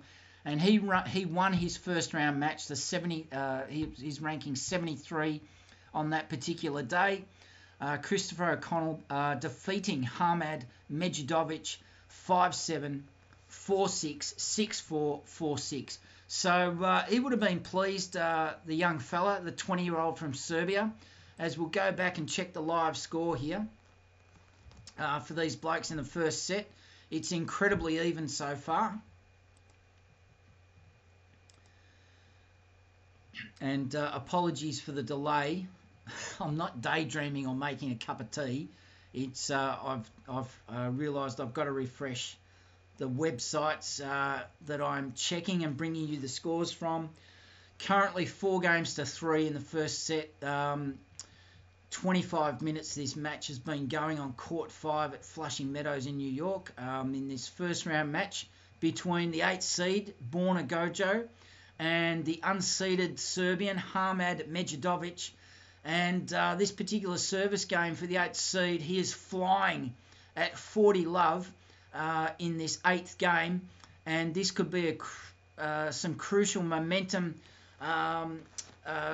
coming the way of the Croatian, because he now leads 4-3. Went through that in a blistering pace. The Serbian, that's the first game where he hasn't been able to take a point off the serve of the Croatian, and the scoreboard has just made me out to be a liar. I thought that game was finished. So it is the Croatian is. I'm going to double check this. So there's going to be another screen refresh here. So apologies for the delay, but this is basically just making sure that we've got the proper score in front of us. So MEDJEDOVIC, the Serbian, is dragging himself back into his service game. He was down love 40. He's now won the next 2 points. And I'm sorry that I can't tell you the sequence of points here, because basically the US Open website is not following this match down to that level of detail. But he's dragged it back to deuce. Well done, young fella. The 20-year-old has got some steel about him. He's come back from love 40 down. It's now deuce, and he has a chance to stay in this first set and drag it back to 4-all. So this kid's got some chops about him. Well done. So let's just go back to the profile of Borna GOJO, the Croatian. And let's just have a look at some of the lead-up tournaments in coming through the US Open hardcourt season, and just see how he fared and why is he only in qualifying. What was stopping him from dragging his ranking under 100, the magical 100, to get into the main draw, because he's just on the cusp at 106 in the world at the moment. And yet the Serbian's gone up an advantage, so he has basically won 5 points in a row on the bounce to get to, he's got an advantage to save this particular game, the 8th game of the first set. He's gone to advantage over the Croatian, the 8th seed for the men's qualifying for the US Open. And serving, that was some serve, 131 miles per hour, and he sent down a second serve at 101 miles per hour. Well done, MEDJEDOVIC. He has saved that game and brought it back to 4 games all. So we're in for a good one here. I'd say that this is going to go out to a tie break. So luck's a fortune. We've picked the right match here to follow for the time being. And stick with us, because we're planning to bring you more live matches there. Good morning, Carolyn B. I can see your comment there. I apologise, I didn't see it. If you're still listening, if you're dropping in and out, that's all right. So what's a good? Did I catch the Djokovic-Alcaraz final? No, I didn't. I don't even know what the score was. Who won? Please tell me. It was an epic match, was it? Yeah, they're definitely going to be up the top end, aren't they? How you going, Carolyn? Let us know what you think. We're just focusing this morning, if you're just joining us like Carolyn, we are focusing on the men's ATP qualifying this morning. Tomorrow it's going to be all about the girls, and then we'll alternate back to the blokes, and the 4th and final day of qualifying will be the WTA Tour again, the women. And we're going to bring you as well, Carolyn, in case you missed it earlier, we're going to aim to bring the first 2 days of the US Open as it happens live. If we can't do it live, we'll catch up later on, because the first 2 days of any Grand Slam are the best in our experience. And in the background, for those of you that like to be visually engaged, it is the Sights, Sounds Summer of Tennis at the Australian Open, just to give you a bit of a taste of the type of content we like to bring you. And for those of you that are just joining us, and Carolyn, if you didn't hear earlier, Wise Words Media is aiming for we're aiming for the stars. A live stream outdoor broadcast of the Australian Open 2024, and more about that later. So just going back to the score here between the 8th seed, Borna GOJO, and the Serbian Hamad MEDJEDOVIC. The score for these chaps, the Serbian, a great performance in his last service game to drag it back from love 40. He was down love 40. Dragged it back to deuce, got the advantage, and brought himself back to 4-all. And currently this match... and again, this kid is this Serbian kid's playing out of his skin. The 20-year-old on serve, the 8th seed, the Croatian, leading 40-30, but I wouldn't put it past the Serbian to take it to deuce. And these guys are putting on a clinic as far as serves go. The accuracy and the speed, these blokes. They're serving at around about 130 miles per hour, each of these guys, and the percentage of first serves in is something else. Let me tell you where they're at. 70% of first serves in for the Croatian, 65% of first serves in for the Serbian, but get this, they are both winning 80% of their first serves. They are winning 81% of their first serves for points for first serves in. And second serve, they drop off a bit. But the total points won, you cannot split them. 28-25 in favour of the Croatian. And they're now getting into the business end of this first set with the 8th seed from Croatia, Borna GOJO. He is leading 5-4. And don't worry about the Serbian, this young 20-year-old MEDJEDOVIC. Currently on serve, I wouldn't put it past him to take this to 5-all and then into a tie break. And we're going to follow this game through to the end of the first set. There's currently 3 matches that are live at the moment, and we'll swap over to another match at the end of the first set, and we'll just keep alternating. It's about 10:05 here in the morning, local time in Melbourne, Australia, and currently in Flushing Meadows, New York. It is just gone 8:05 in the evening. It's a balmy and sunny 24 degrees in Flushing Meadows, New York, and we're going to go back.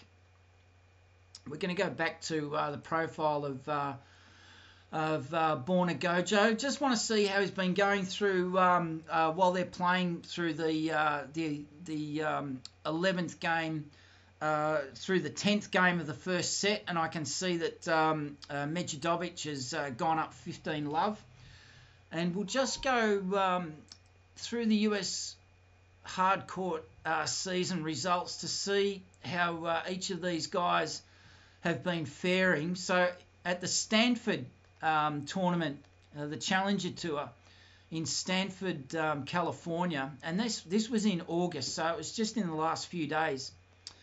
Borna GOJO made the quarterfinals of the Stanford tournament. He defeated Mikhail Kukishin 7-5, 7-6. He came up against the American Alex Michelson 4-6, 6-4, 7-6. And he came up in the quarterfinals. He was up against the Frenchman Constant Lestienne, and he lost 2-6, 2-6 to the Frenchman, who's ranked 105 in the world at the time.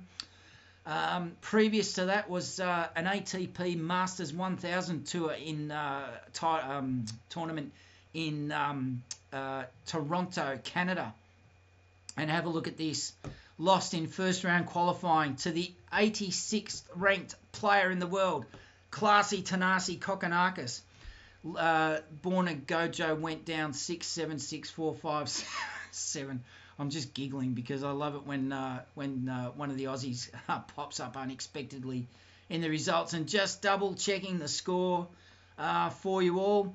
MEDJEDOVIC looks like he's going to level this match up at 5 games apiece in the first set. He is leading 40-15 on serve. And I'd say this kid, he has some sort of serve in his holster. The match so far going 35 minutes. He sends down a second serve at about 100 miles an hour, 105, and he wins it. Well done, young fella. It's now 5 games apiece in the first set. So going back to Borna GOJO, he also played a tournament in Los Cabos, Mexico, back in the first week of August and made the round of 16, the second round. His first round match, he defeated Christian Garon, 7-5, 4-6, 6-3. He was up against, it's probably a Russian or a Belarusian here, Ilya Ivashka, and he lost that 7-5, 2-6, 4-6. That bloke ranked 113 in the world, so evenly matched.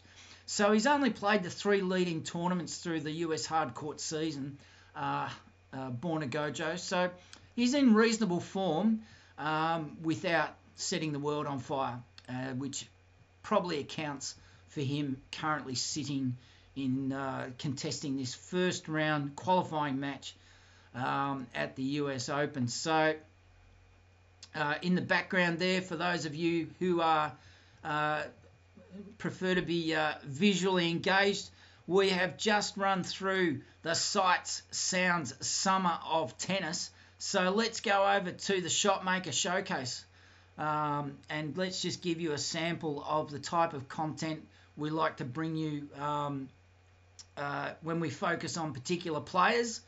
And if this software, the screen would just behave itself here, we'll start at the top. And of course, some of this, hang on a second, just chat amongst yourselves. The showcase, well, that is not what I was expecting. So we won't muck around there. We'll go back We'll go back to the start. So apologies there while we just fiddle around with the technology, which is sometimes not our best friend. And we'll just take this back to Australian Open qualifying.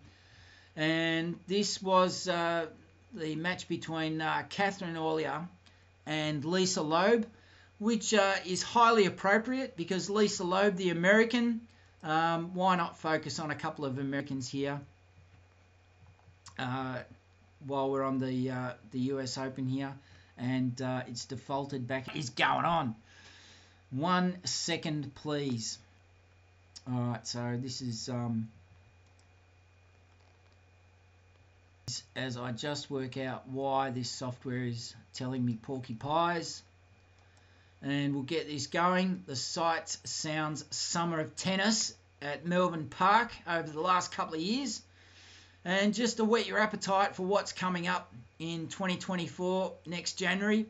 And if you haven't already, if you weren't with us earlier, Wise Words Media is planning to pull together a pretty outrageous concept into production. You could say that it's in development.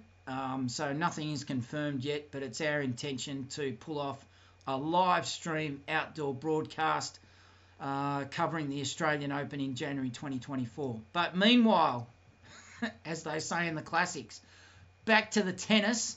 And currently between these two guys who hail from the Balkans in Eastern Europe, it is Croatia up against Serbia. And the 8th seed from Croatia, Borna GOJO, he's in the box seat to take out this match. But don't count young MEDJEDOVIC. Don't count him out yet. He is on serve. He's trailing 5-6. And I am banking on this young guy to take this match to a tiebreaker, this first set to a tiebreaker. So we'll be sticking with this match until the end of the first set, and we'll take a break, and then if there's any other live matches, we'll continue, and we will follow whatever live match is still going, which should take us through to about midday Australian time. So we may be here for another couple of hours yet. It really depends on how these matches pan out. So let's take a look at the profile of Hamad MEDJEDOVIC from Serbia. Let's see how his US hard court season has panned out in the lead up to US Open qualifying, day 1 in Flushing Meadows, New York. It's currently 24 degrees. We'll just refresh the screen. Yes, at about 8:13 p.m. in New York, it is a sunny 24 degrees. So great conditions for anyone in New York. If you're listening to us on your iPhone, your iPad, I don't know what you're listening to us on, but we're very grateful to have you with us, and hope you're enjoying a New York hot dog and a and a donut in the stands there in the weather. It looks ideal.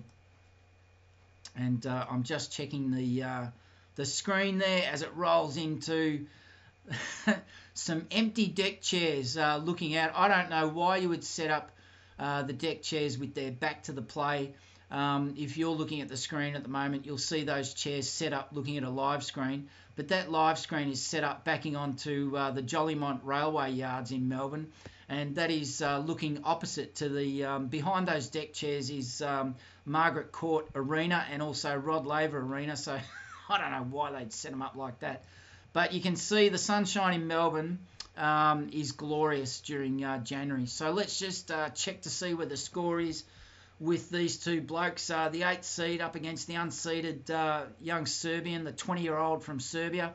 And I would say that he's in trouble, the young fella, because I can see that on serve he is down 15-40 and trailing 5-6 in the first set.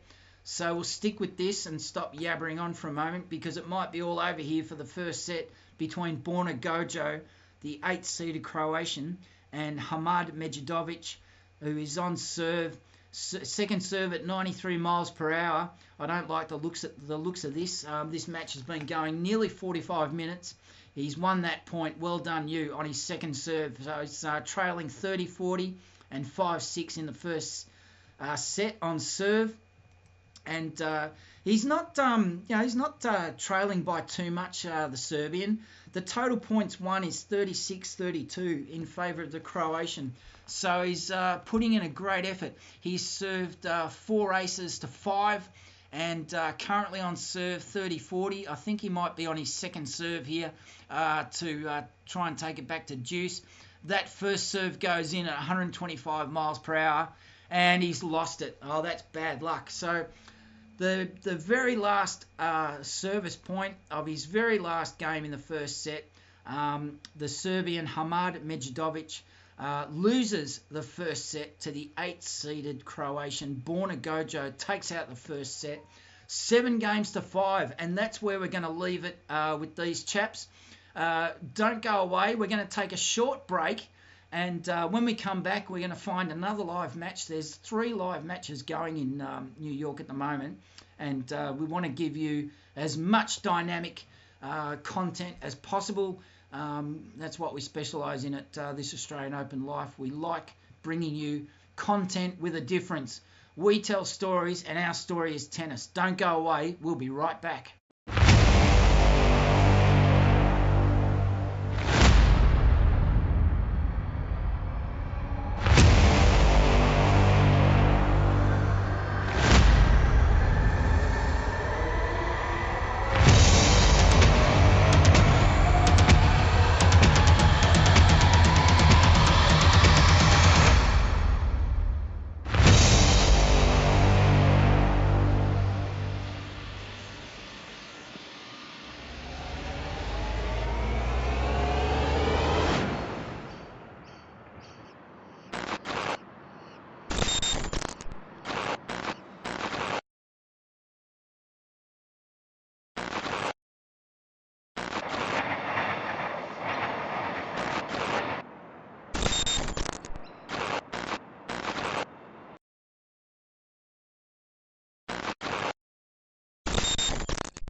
Spring Street.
Stories, and our story is tennis.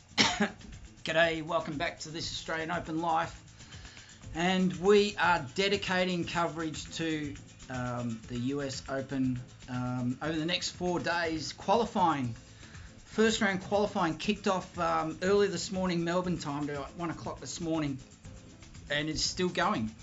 There's 3 matches currently live in New York, and we're all over it like a we're all over it like a forehand at the net.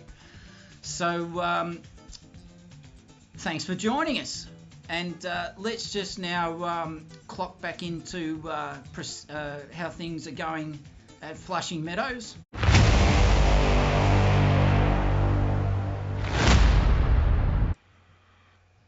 And apologies there. We've got so much. We've got so many different items of content lined up for you, but not very well organised. So let's go back to the sights, sounds, summer of tennis for you. For those of you that are engaged visually, and we'll just play that as softly as we can in the background. And these images, these hero shots coming from our attendance over the last couple of years, and we'll keep that running in the background, but we're about to move on to our next live match. And while we've been away, at the bar, cooking up our 5th or 6th cup of tea for the morning, there is now just 2 live matches going, and we've dedicated the morning to just to bring you up to date. We started off by covering the live matches. There was about 5 going at the time we started a couple of hours ago, and then we slowly went through the completed matches. There was about 18 or so completed matches, and we went through the scores for those. Quite a few seeded players. Now, these seeds are qualifying seeds, not seeds for the main draw, but quite a few seeds have been sent packing this morning. Some matches going for about 50 or 60 minutes, most of them 90, and a couple have gone out to 2.5 hours over 3 sets. Some extremely tight matches in some cases. And this morning we've been focusing on the ATP Tour, the men. Tomorrow will be dedicated to the WTA Tour for the women. We'll alternate back to the men on day 3, and then we'll come back to the women on day 4. So that's the way we like to run with things. And once we've been through all the completed matches, we like to go back to some of the live matches and focus on one set at a time, and give you some dedicated coverage for just a random match, and then take you through some player profiles and backgrounds, because at Wise Words Media we like focusing on some of the the players who, well, it's unfair to say they make up the numbers. These players, these men and women, do the hard yards outside the top 100, trying to build up their rankings points so they can get into the main draw, that they don't have to play the qualifying. And there's some very fine margins for all of these players, to be honest, that really the talent and the skill, it ends up the successful ones it's all above the shoulders and the mentality. So let's go on to the next live match, which is currently underway. There's only 2 live matches going at the moment. We were showcasing the match between the Serbian MEDJEDOVIC. He has just lost the first set 7-5 to his Croatian opponent.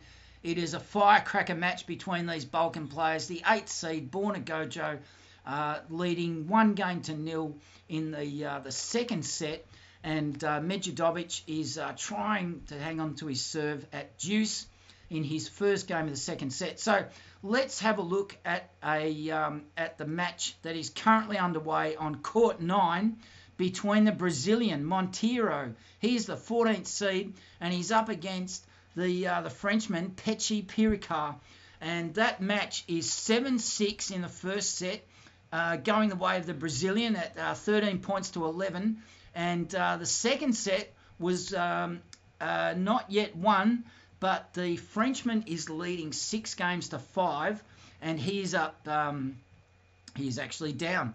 The Brazilian is up an advantage on serve. So it was deuce. So the Brazilian is on the cusp of winning the match, and he has just lost. I think he lost that. No, he won. I beg your pardon. The Brazilian has won his service game. And the second set, this game has been going an hour and 48 minutes, and the second set is going to a tie-break. So you can't beat timing, can you? We've timed it perfectly. We've timed our run perfectly. We're now looking at a second set tiebreaker. These blokes have played out a first set tiebreaker, the Brazilian. So let's follow this. The first serve of the tiebreak has been won by the Frenchman serving. He's up 1-love. The serve on the tiebreak now goes back. The next two serves going to the Brazilian Monteiro. He's the 14th seed for the men's singles qualifying round 1 at the US Open. This match has been going 1 hour and 48 minutes. I don't know these guys well enough to tip who's going to take it out. But let's take a look at the profile just briefly as we wait for the Brazilian to serve. Ranked 115 in the world is Thiago Monteiro. He's from Fortaleza, Brazil, 6 foot. His highest ranking for singles, 61. He's won about $3.5 million US, so he's no slouch, this fella. And currently the score, the Brazilian wins his first point of the tiebreaker. He's still serving. We're now into the third point of the tiebreaker in the second set, and it's broken. The Frenchman's broken him, so he's leading 2-1. He's got the next two serves, and the Frenchman will like his chances here because if he wins this tiebreak, we go into a third set, which would be ideal for us as the sun breaks through in Melbourne, Australia, where we have our production studios here for Wise Words Media. And a third set would do us just nicely. Thank you very much. The Frenchman serving, currently leading 2-1 in the second set tiebreaker. And let's just get up to speed with the background, the general details about the French player. And this young fella is, he is just, doesn't have his age here, how annoying. Ranked 241 in the world, so he's doing well here to be up against, he's 20 years old, he's up against this billion as he serves, and his serve is broken. So it's currently 2 points each in the second set tiebreak. This match has nearly been going 2 hours, and there is a thumping serve on this kid from France, hailing from Lyon, 132 miles an hour. That is some serve on this kid. So his highest ranking is 206 in the singles, and his career prize money is 187,000 US. So he is just embarking on his professional ATP career, the young Frenchman. And some background for this kid: Giovanni, Mpetshi, Perricard. So I'd say he's looking the goods to hang in this match. So he lost the first set tiebreak, 13 points to 11. So he's got chops, this kid. So don't be surprised if he takes the Brazilian, who's ranked above him and seeded, mind you. So he holds serve here, the young French kid, and no disrespect intended, calling him kid, and he's leading 3 points to 2 in the second set tiebreak. So let us know what you think in the live stream chat. You only have to be a member for 60 seconds. For 60 seconds. I apologise, Carolyn B, that I've been slow in replying,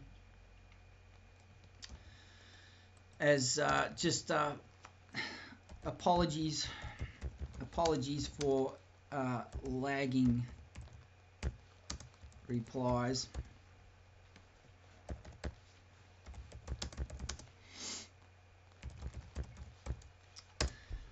Carolyn's a big fan of Novak Djokovic, and I don't think she won't mind me mentioning that, as are many people. Many people are big fans of Novak Djokovic, and why wouldn't you be? He's a elite level champion,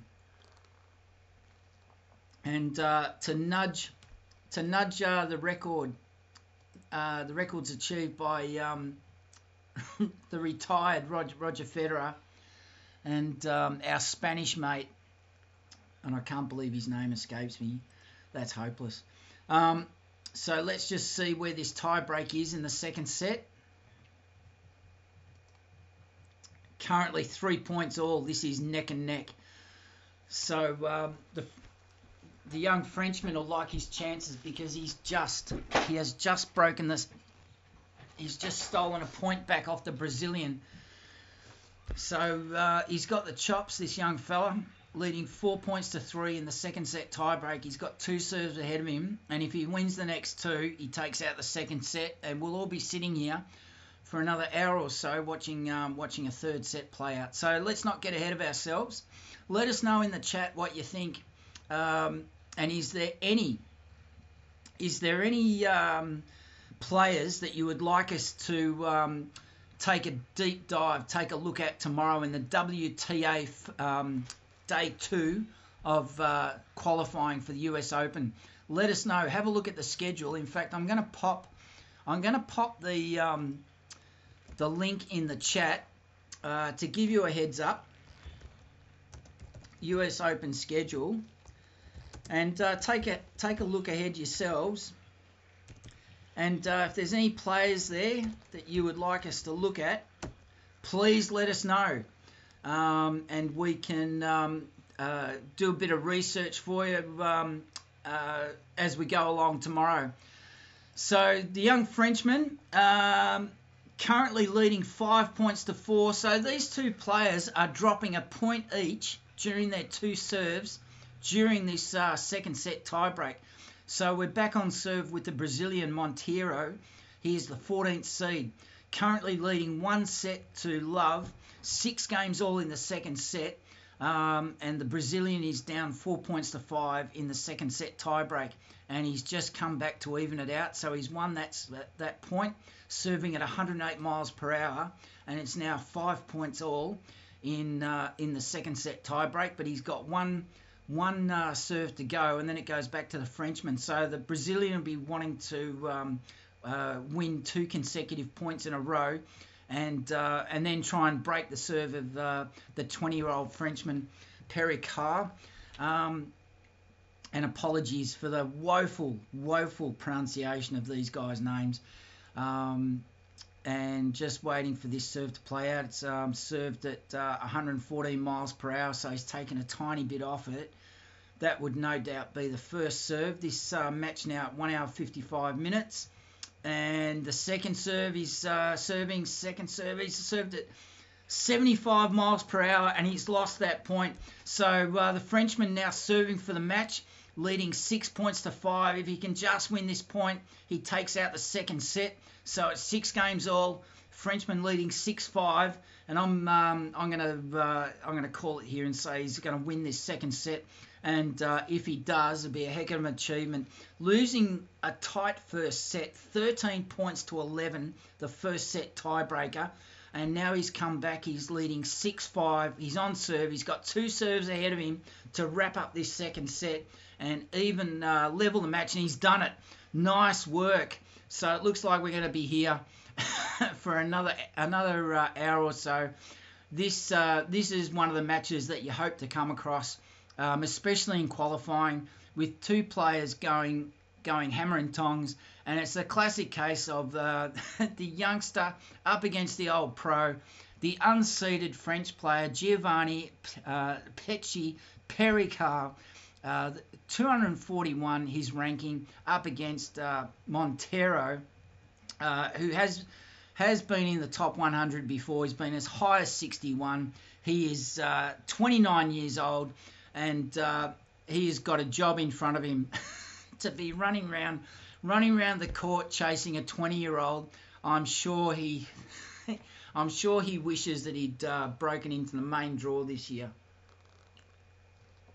So let's take a break. Don't go away. We'll be right back.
We tell stories, and our story is tennis. And the tennis story of the morning is the young Frenchman whose name we cannot pronounce. I shouldn't be laughing. I should be so much more professional than this. But anyway, Giovanni Mpetshi Perricard, the 20-year-old from Lyon, has just levelled his opening first round men's singles qualifying match against the 29-year-old Brazilian Thiago Monteiro, the 14th seed. Can you believe this? How's this for value? If you're in Flushing Meadows, New York, and you've got your ground pass ticket, and you're sitting in the stand of what court are they playing on again? They're on court 9, and you're sitting there with your hot dog and your donut and your coffee, and it's 8:37, and you're looking at the setting sun. It's 24 degrees and sunny. And you've just witnessed this young 20-year-old kid from Lyon. He has taken out the second set tiebreak, 7-5, after losing. Can you believe it? He lost the first set tiebreaker, 13-11. And the match is poised, 7-6, 6-7 the Brazilian. He will be, I'm sure he's sitting down having a think and thinking, I could not have drawn a worse opponent for the first round qualifying. He's making me run round in the setting sun. I've been going 2 hours, and if I win this, then I've still got to get through 2 more qualifying matches. Well, for us, it's the opposite. We love this sort of stuff. So let's go back to the sights, sounds, summer of tennis at Melbourne Park and give you an example of the kind of coverage we like to bring. Now, for some reason, I've lost my Shotmaker Showcase footage, but never mind. We'll just carry on. We'll just carry on with some footage from Bendigo. So let's take this back. I must have forgot to change the title for this. So let's just take this back to where is it? We'll take it back to the top. Oh no, you've probably seen that. Let's go here. So we'll have this running in the background just to whet your appetite. The sights, the sounds, the summer of tennis, and also Melbourne, a little bit of destination marketing. And we want to take that music down just a touch. Thank you very much. We don't want to turn off. It's so it is so particular. So let me know in the comments if you can't hear me too well over the music. I'll cut out the sound altogether.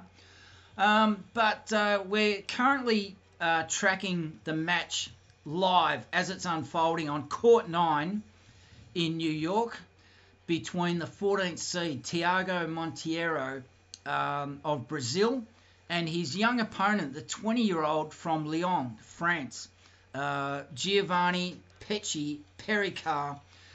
And now this gives us a chance to take a deep breath and take a look at the background of these guys. So let's have a look. We'll just briefly mention the summary of their Grand Slam performances this year.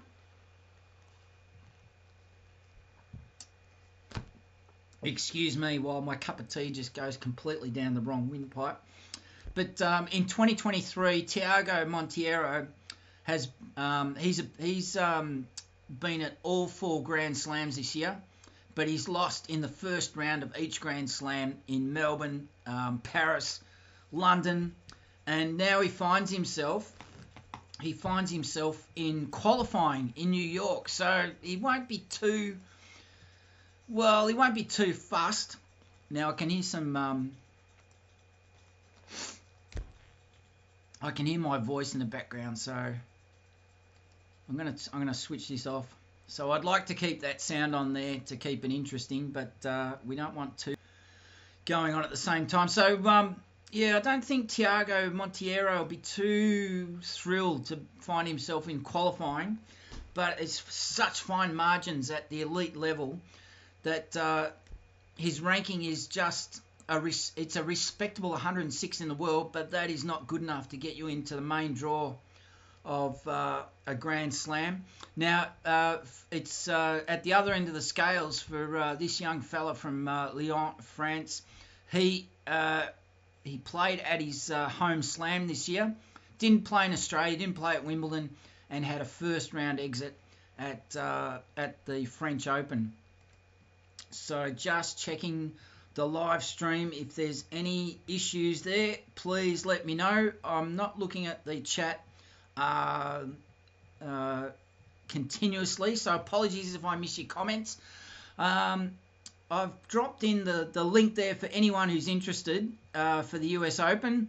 If you take a look at the schedule for day 2, if there's any players that you'd like us to focus on for tomorrow's presentation, let me know. I'd be more than happy to do some research and cover whichever play you like, because it's all about serving the audience here. So let's go back to Thiago Monteiro, and let's just have a look at his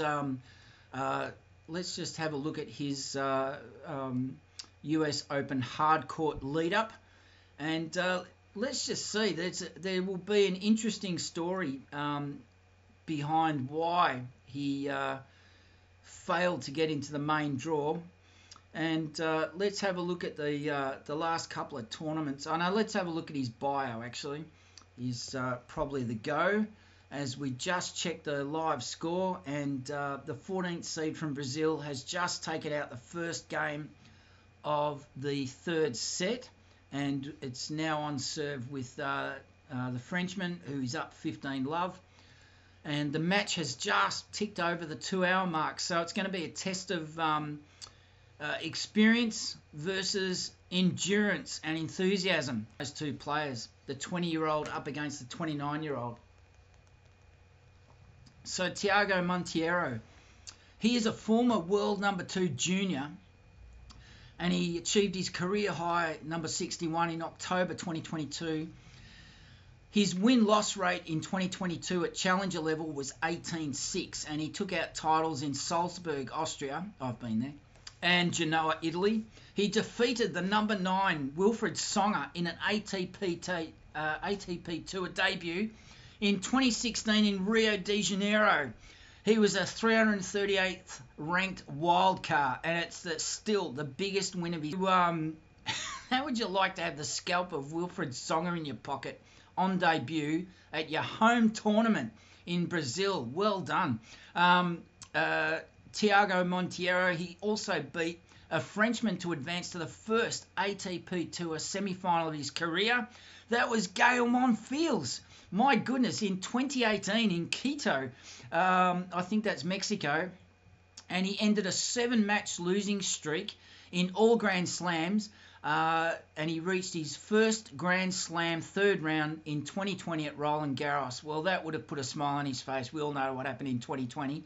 And he had a 86-win, 33-loss record on the ITF Junior Circuit, including 6-2, 6-1 over our mate, box office Nick Kyrgios. That was when he won the 2011 Offenbach Grade 1 title. and he had a 6-1, 6-1 win in the same year over the Frenchman Puy. He won the 2011 Charleroi Grade 1 title. Nice work. And the final point in his bio, at challenger level, he's got 165, 107 loss record, and he wins 155 times versus 94 losses on clay. He's got 8 titles on the challenger circuit on clay. So that's Thiago wrapped up in a nutshell. We are at 1 game all in the third set of this match on court 9 in New York between Thiago Monteiro, the 14th seed, and the Frenchman Mpetshi Perricard, the young boy, the 20-year-old from France, and he's holding his own. He is more than holding his own. The Brazilian now serving in the third game of the third set is 15 all, and this match is going to go the distance, easily go the distance. So stick with us, because we're going to see this out to the bitter end, and that'll help us wrap up our live coverage this morning. And I would say that of all the matches, the live matches going at the moment, this is possibly the only one.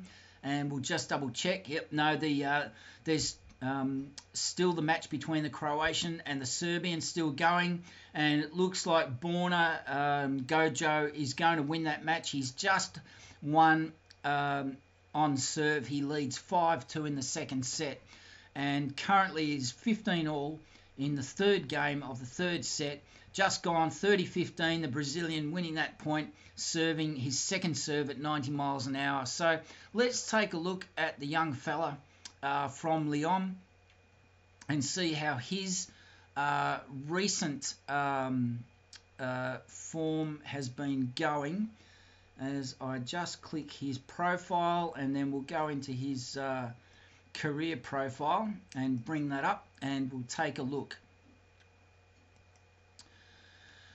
And he's just embarking on his professional tennis tour, and a ranking of 241 for a 20-year-old from Lyon, France, is not too shabby at all. He is a right-handed, one-handed backhand. Bring him on. There is not enough one-handed backhanded players in the world today, especially in the men's game. His coach is Emmanuel Planquet, and I don't expect to see much in terms of his bio here, but let's take a look, because maybe he's done some pretty big things on the junior tour. I'll just check the score for you. And the Brazilian, he's working. He's being made to work for his.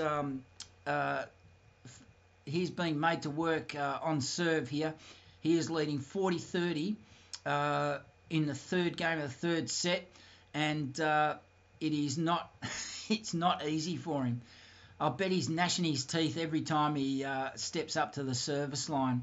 I'll bring you up some stats, actually, before we go into the Frenchman's bio. Let's just have a look at some stats.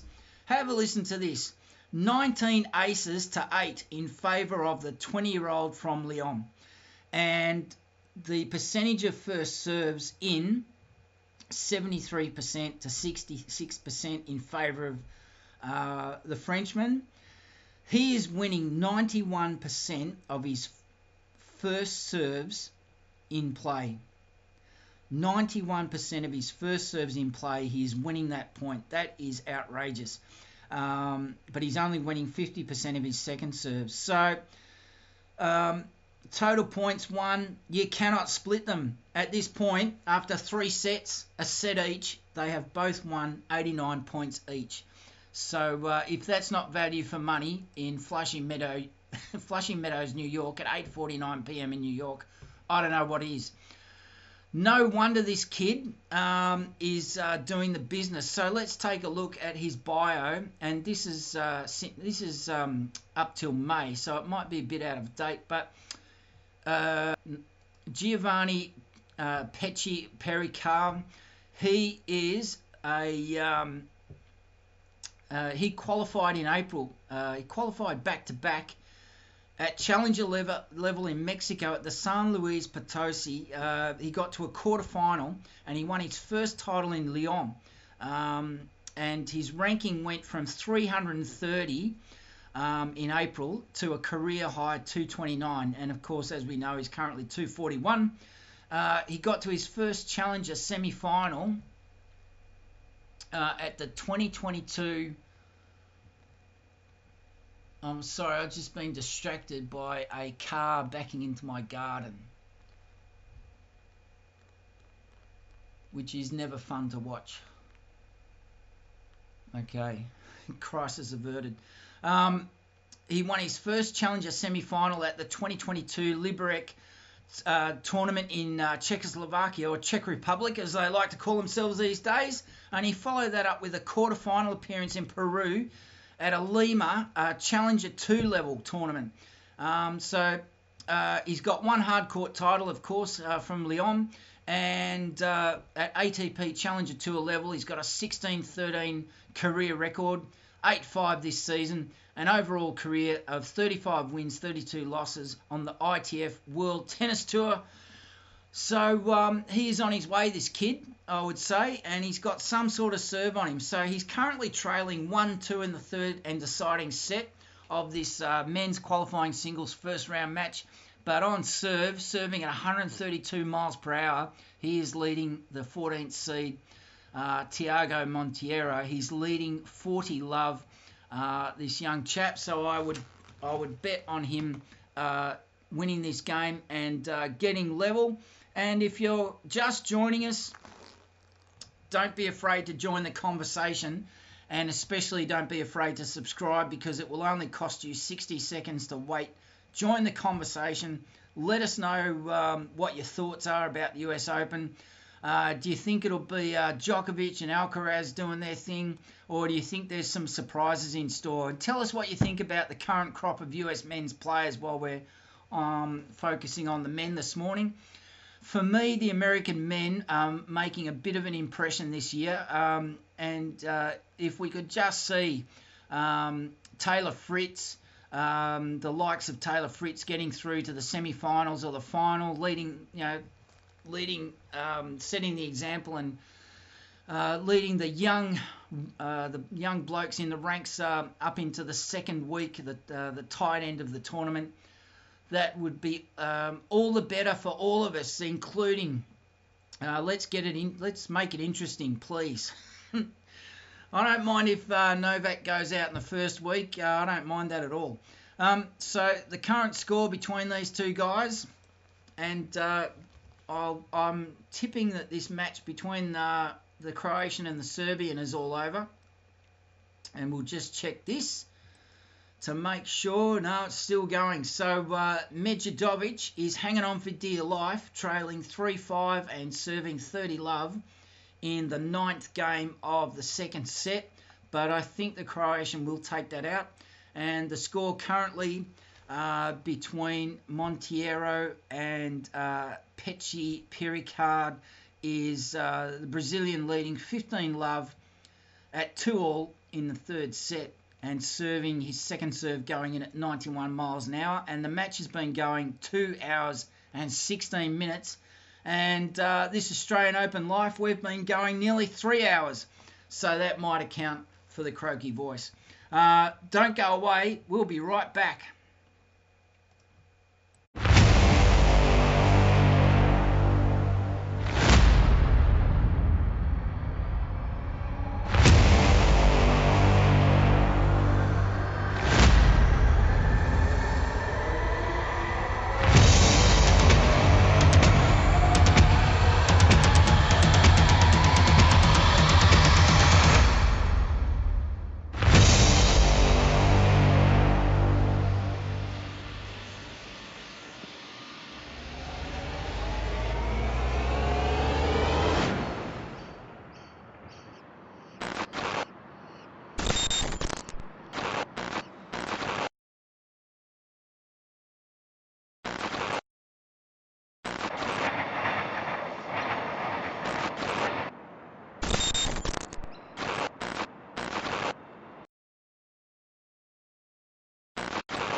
We tell stories, and our story is tennis. G'day, welcome back to this Australian Open live from Melbourne, Australia, where it's currently it's just short of 11 o'clock in the morning here, but all the way across the globe in Flushing Meadows, New York, it's just coming up to 9 p.m, a sunny 24 degrees, but I would say the sun has well and truly set there over the New York skyline. And if you're listening to us with a hot dog in one hand, a donut in the other, and a straw or a hot takeaway coffee in hand, we hope you're enjoying this fantastic live match that we're covering for the next, until it basically plays out. There's no reason for us to go anywhere and leave this match. So let's take a look and see what's going on with these chaps.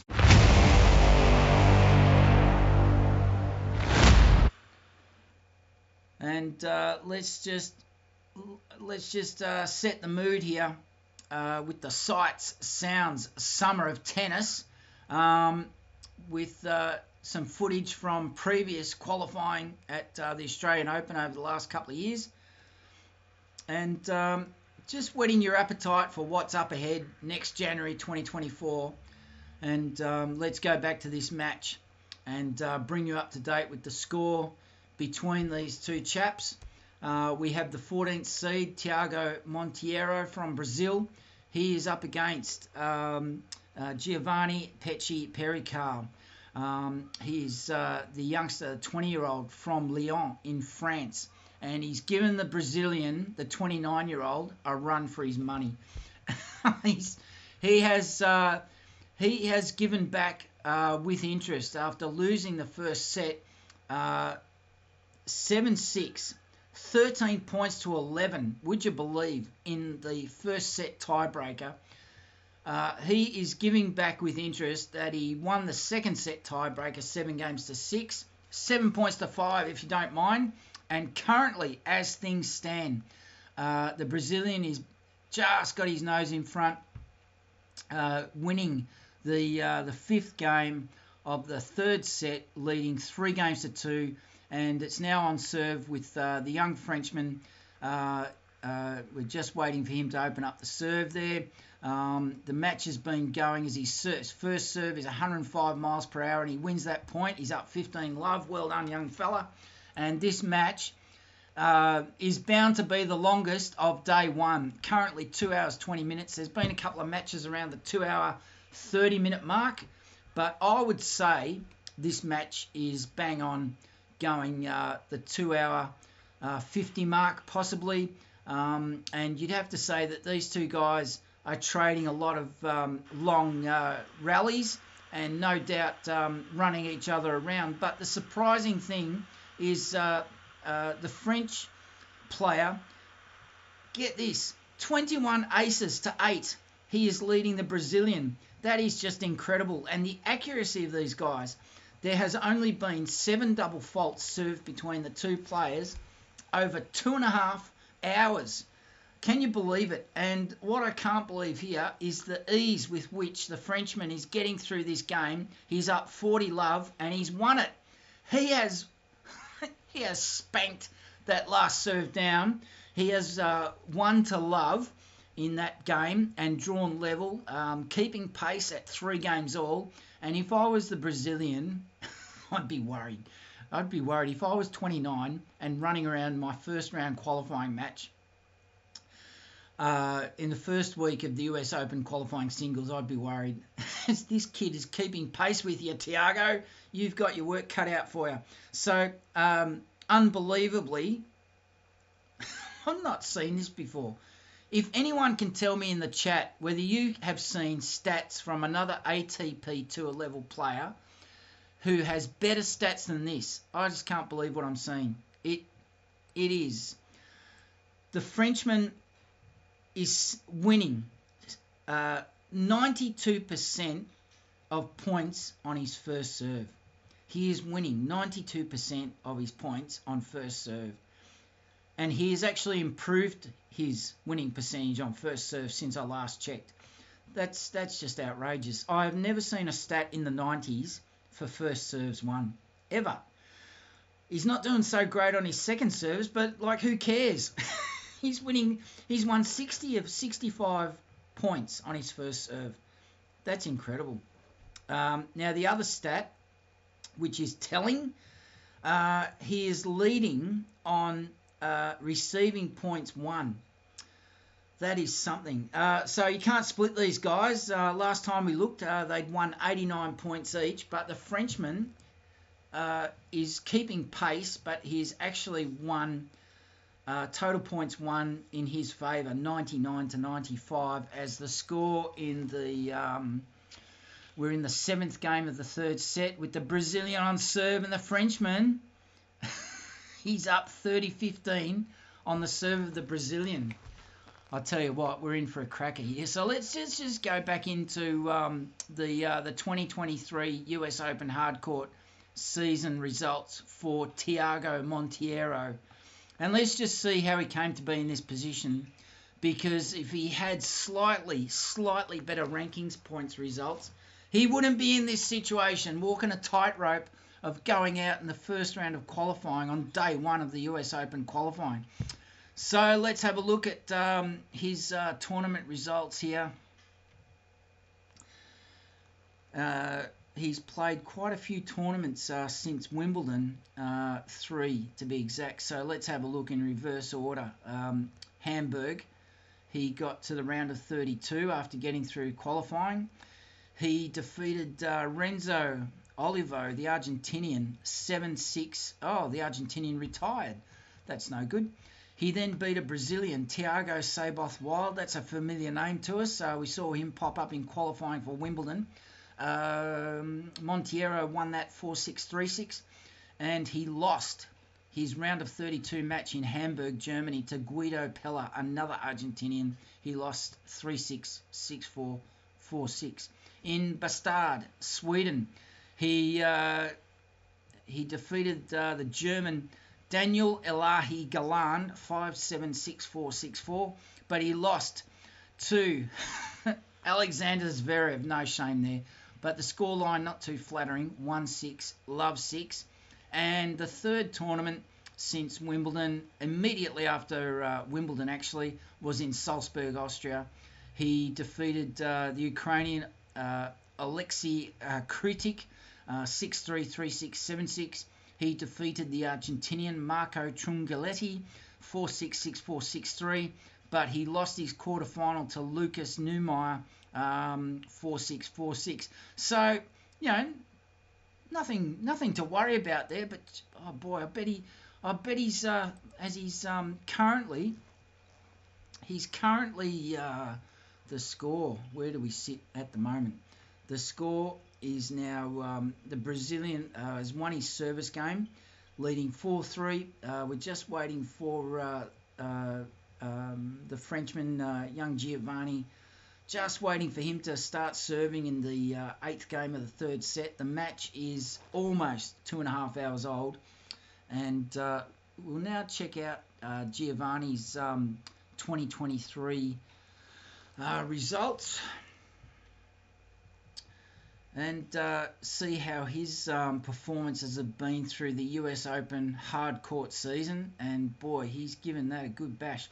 So now I've just got to double check Wimbledon, July. Just make sure I don't go too far back. July. All right, so let's go in sequential order here. So in the first week of July at Bloomfield Hills in Michigan, America, Giovanni Mpetshi Perricard, he played that Challenger Tour tournament. He beat the American Nishesh Bazavaretti 3-6, 6-3, 6-3. He also then progressed to the round of 16, but lost to Mikhail Kukashin 6-3, 3-6, 2-6. And here's a familiar name. In Chicago, in Illinois, in the second week of July, he lost to he defeated, in the round of 32, he defeated, I beg your pardon, the first round of the Chicago, Illinois Challenger Tour. He defeated Tennis Sandgren, the American, 6-4, 6-4. He defeated an Australian, 237 ranked in the world, Adam Walton. Don't know that name. He defeated the Australian 7-6, 6-4. Next opponent was Mark Lajal. He won that match 7-6, 4-6, 7-6, but came up in the semi-finals against Yuta Shimizu, the Japanese player. He lost in straight set tiebreakers. No wonder he is performing so well in this particular match. He's had a lot of practice in tiebreakers, but he lost that tiebreaker. He lost that match in straight sets tiebreakers, 6-7, 6-7. Wouldn't that break your heart? But back to the real world, where in the 8th game of the 3rd set, the Frenchman Giovanni is serving at 30-15 and trailing 3-4 in the 3rd. So he's looking all right at the moment on court 9, sends down 130 mile per hour serve. I wouldn't like to be facing that. So he played Granby in Canada, the Challenger level tour, and he came up against Dane Sweeney in his first round, and he lost in 3 sets, 6-3, 4-6, 4-6. And his final Challenger Tour match, he went down to Ecuador to the Salinas Challenger Tour, and he played the Brazilian in the first round, Matheus Alves, 6-3, 6-4. He's no slouch. And then he came up... I'm choking on my own pronunciation. He came up against Alex Bolt, who is not only no slouch, he performs when he has to, but he didn't perform this day because he lost 3-6, 6-4, 7-6 to the Frenchman. And in the quarterfinal, he faced Zukayev and won that match 7-6, 6-7, 6-4. My goodness, a lot of tie-breaking set wins here. But the semi-finals, he got done by the Ukrainian Ilya Marchenko 6-7, 4-6 in straight sets. So these guys have been performing very well, you would have to say, this year leading into the US Open.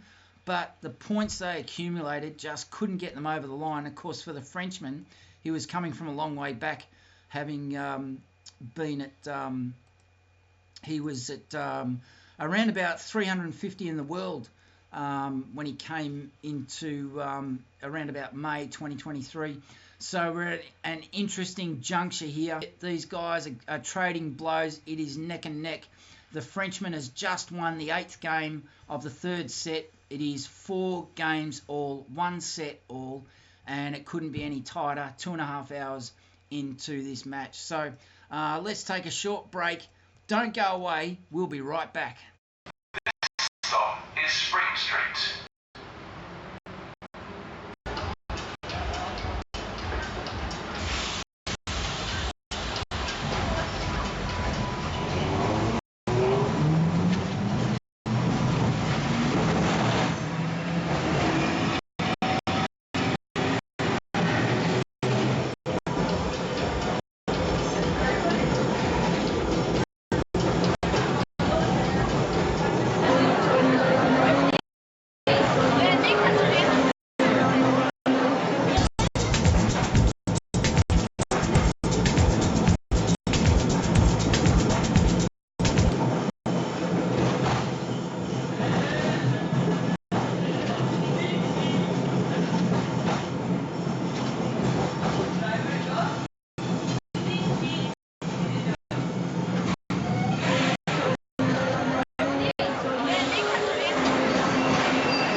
I jumped the gun a bit there. We tell stories, and our story is tennis.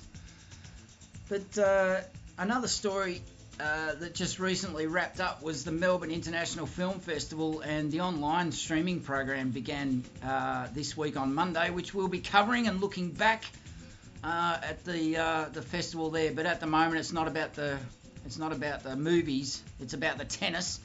But a fairy tale unwrapping on court 5. I've just noticed that we've just gone to a tie break in the second set. The 20-year-old Serbian Hamad MEDJEDOVIC has dragged himself back into the second set, and it is currently 6-all, and he has broken the 8th seed, the Croatian, in the first point of the tie break in the second set. And on serve, serving at 134 miles per hour, MEDJEDOVIC leads 2-0 in the tie break of the second set. There's one for the books. Let's just get back to a bit of a story about heroes. Here's a hero shot. So we'll just go through some hero shots Wise Words Media has taken over the last couple of years from our footage, harvested from our footage over the last couple of years at various qualifying tournaments in Victoria for the Australian Open, and also obviously at Melbourne Park. So let us know what you think of those in the comments or in the chat. So MEDJEDOVIC, I'm getting distracted. He's leading 3 tiebreak points to 0 in the second set tiebreak. Well done, you. So he's pulled something out of the hat there. But meanwhile, back to our main match, which we're covering the final set, which is live. Both these games are live, but we're focusing on the match, the third set, playing out on Court 9 at Flushing Meadows in New York. This match has been running 2 hours and 33 minutes. 1 set apiece. Each player has won a very tight tiebreaker.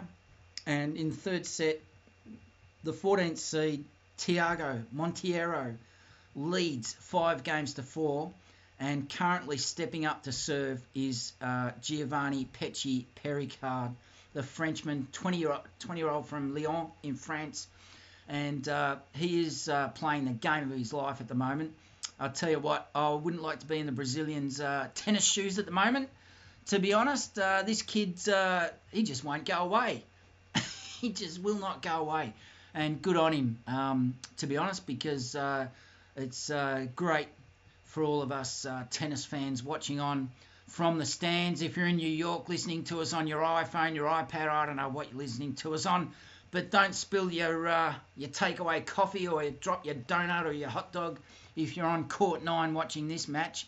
So we're just waiting for the first serve of the 10th game from Giovanni, the Frenchman. Oh, that was worth the wait. 129 miles per hour, a rocket. And that point is underway. And let us know in the comments or in the chat. Join the conversation. You only have to be a subscriber for 60 seconds, and then you'll be more than welcome to drop a comment. Let us know what you think about this opening day of men's singles qualifying at the US Open. Tomorrow we'll be dedicating the whole presentation to the WTA Tour and bringing you up to speed with who's through, who's been put out, or there's been 3 or 4 seeds already dropped out of this morning's qualifying in the men's side of the draw. But tomorrow we'll focus on the WTA. The women will alternate back to the men on day 3, and all things going well, we'll be back for the final day of qualifying, which by my way of thinking is Saturday. But make sure you stick around next week, because we'll be bringing you the first 2 days live of the US Open, and the first 2 days of any Grand Slam is well worth the effort, because that's where the stories are there to be harvested and told and retold and enjoyed. So it is 5 games all in the third set between Monteiro and Perricard of France on Court 9. This match is by far now the longest of any match on the opening day of men's singles qualifying in round 1. It's now been going 2 hours and 37 minutes, and I am distracted by what is unfolding on court 5. And I'll tell you what, Borna GOJO, the 8-seeded Croatian, he must have blown a flat tire or something, because he's pulled up to a stop. He is down 2-6 in the tie break. He is serving to save the second set and win it at the same time. Well, I don't like his chances because he's just lost it. He's just lost the second set. How did that happen? He was at least 5-2 up last time I looked, about 10 minutes ago. He has lost the second set tie break to the rampaging Hamad MEDJEDOVIC. He wins 7-6, 7 points to 2. Oh, he wiped the court with him. So that match been going an hour and 43 minutes. That is now going to a third set. I can't believe my eyes, because it was all over bar the shouting between those guys as far as I was concerned. So that's great news for us. It's great news for all us tennis fans. We don't mind a match that goes to a third set, especially off the back of a second set tiebreak. So let's just straighten up a bit and refocus on court 9 with the match between the Brazilian and the Frenchman, the 29-year-old 14th seed against the young upstart who has some serve on him.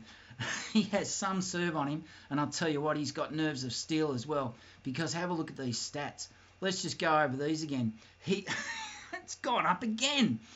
He has won, as of right now, in the third set, after 2 hours and 38 minutes, he is winning 93% of his points on first serve. That is outrageous, because when I first checked it, it was 90%. So he has actually improved his winning percentage at every point during this match as it unfolds. Nerves of steel this kid has. That is outrageous. So he has sent 22 aces through the racket of the Brazilian, who has only sent down 8 aces. That's incredible. Now, the other thing about these two guys, the level they're playing at is demonstrated by the fact that there's only 7 double faults have been committed by both players over 2 hours and 40 minutes. That's unheard of. So it's neck and neck as far as total points won, 109 to 107 in favour of the Frenchman. And there's not much else, and I can tell you that there is no stats. There is no stats. I can't tell you anything about either player as far as serve and volley goes, because they basically don't do it. Net points won, 0 for both players, and break points won for both players. That's interesting, 0%. The Frenchman has had 6 chances to break the serve of Monteiro, and he has not won a single break point. But it doesn't matter, because he is 5-all in the third set, 1 set apiece. The Brazilian serving 40-30. That serve went down at 119 miles an hour, and the Frenchman just went, voila, no problem, mate. It's neck and neck. So really enjoying this match between these two guys. Let me know in the comments or the chat if there's anything specific you'd like to know about these two players that I can delve in to look at for you. It's no problem, because I've basically gone through the stats that I'd like to cover and the background that I'd like to cover. And I don't want to bang on too much about meaningless stats and things, this, that, the other. Well, let's take a look at this. I might be able to dig out something interesting from the player stats and drill into my favourite type of stat, and regular listeners will know what that is. So I'm just waiting for the page to refresh, and while we watch the Sights Sounds Summer of Tennis, is something stuck there? No, that's playing. Let us know what you think about the quality of the footage. There are lags and delays, but I think that's common for any type of live stream presentation. But if it's not good for you and you'd like to see an improvement, don't forget that you can always shout us a coffee or shout us a ground pass. The link to our PayPal account is there in the description. You're welcome to send. Ooh, something's just gone there. You're welcome to send us through a couple of bucks for a coffee or a ground pass, and that'll go towards improving our live stream software. Let us purchase some improved microphone equipment, some portable hard drives, and also better camera equipment, and also contribute towards our live stream outdoor broadcast that we've got in development as a concept for the Australian Open 2022, live from Melbourne, Australia. So let's take a look at the player stats for Giovanni and Thiago. We'll go to Giovanni first, but first we will just check the scores to see what's going on. And it's we've reached the pointy end, as Sir Alex Ferguson liked to call it. It is squeaky bum time for both players, because in the 12th game of the third set, after 2 hours and 43 minutes, Giovanni Mpetshi Perricard, the 20-year-old from Lyon, France, he is serving to level it up at 6 games all in the third set, and it is he's lost that point on his serve.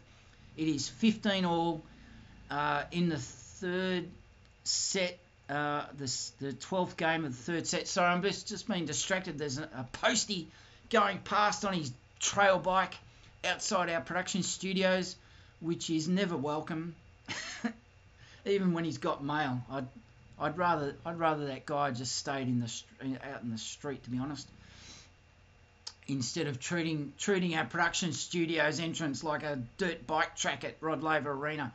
But as I waste time whinging about the postman, the Frenchman is now up 30-15 on serve to bring this level to 6 games to all.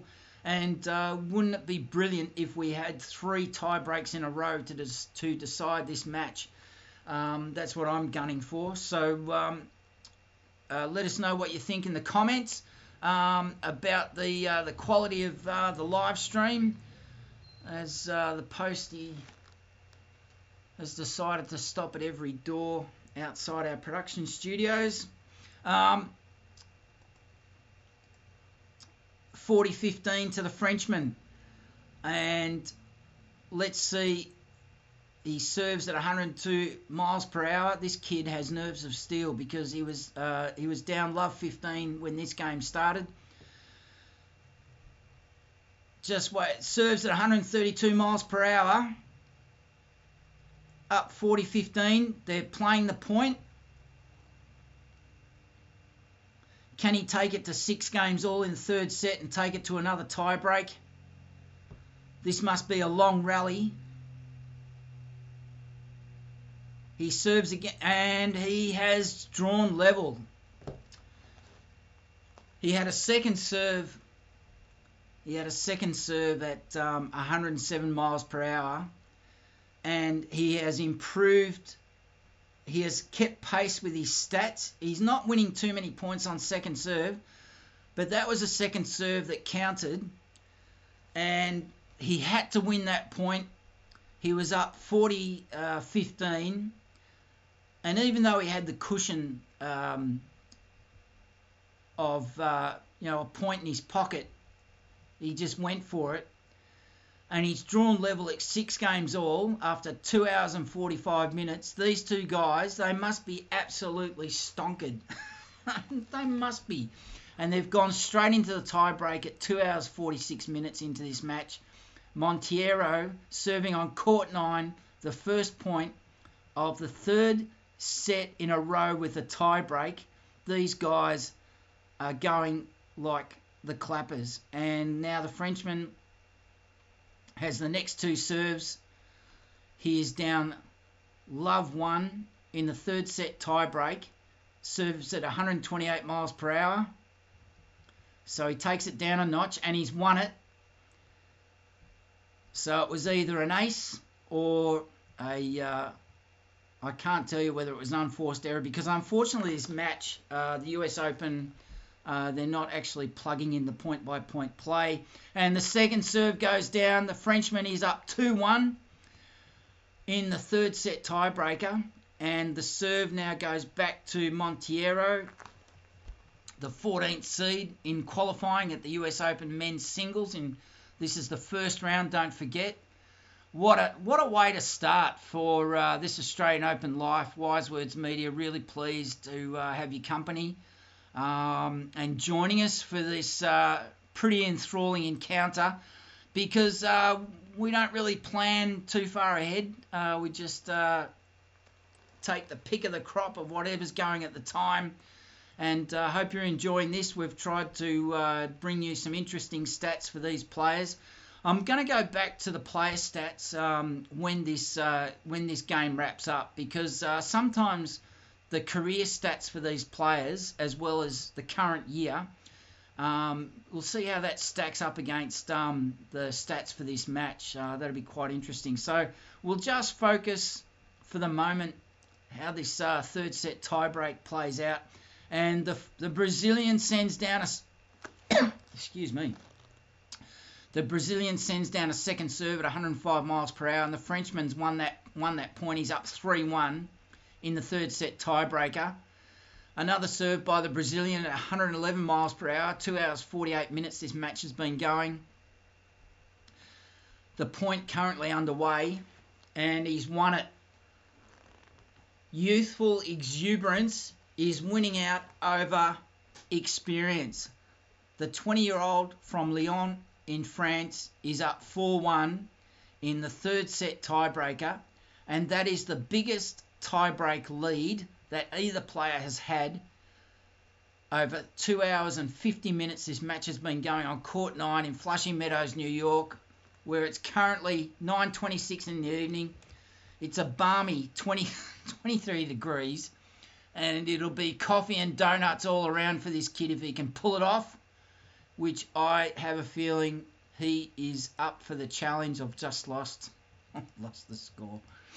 Here it is. He's up 4-1, serves 109 miles per hour, and he wins that point. He's up 5-1. He's on match point. This kid, I'll tell you what, this is some kind of win for this kid. Unseeded, he is ranked 241 in the world. Thiago Monteiro, the Brazilian, ranked 115 in the world. He has a highest ranking of 61. Giovanni, he likes the old one-handed backhand. We need more of these guys on the professional tennis tour. And he serves for the match at 109 miles per hour.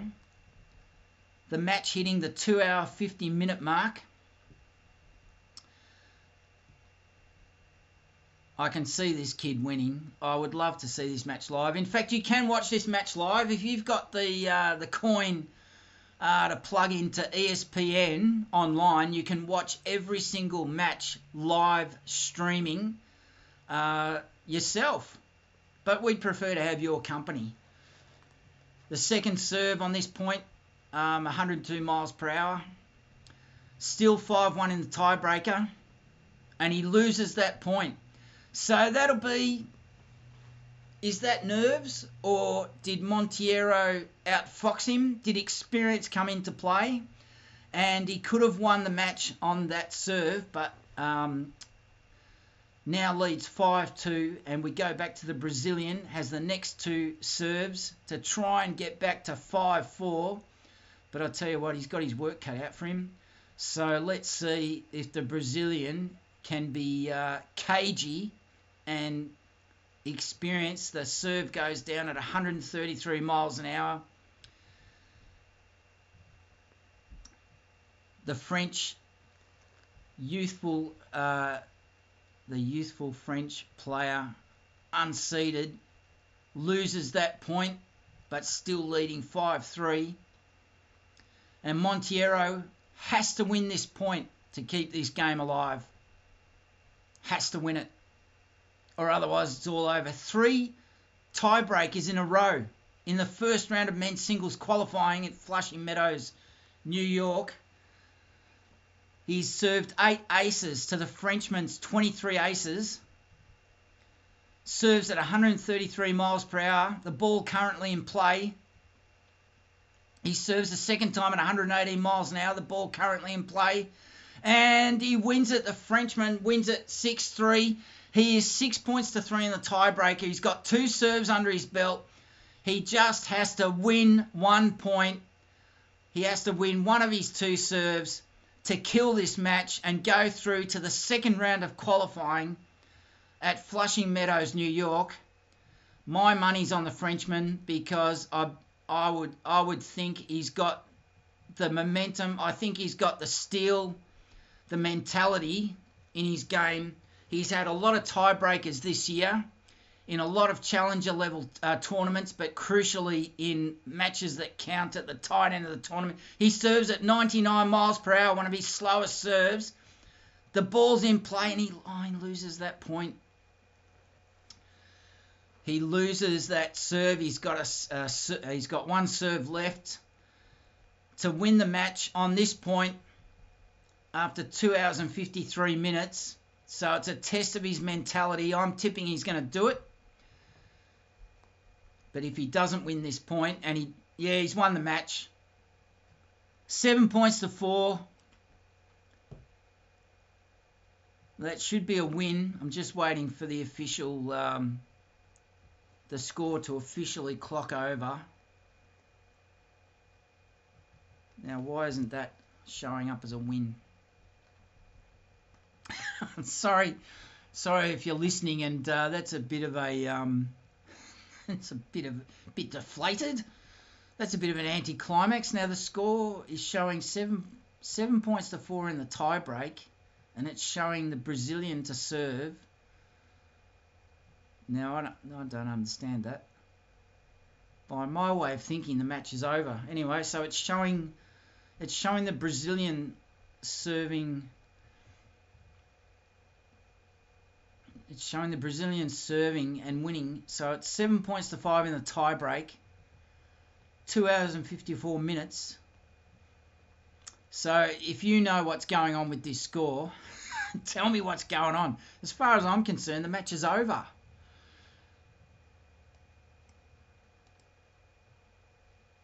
But apparently not. The Brazilian serves again. 6 games all in the third set. 7-6, 6-7. The first 2 sets.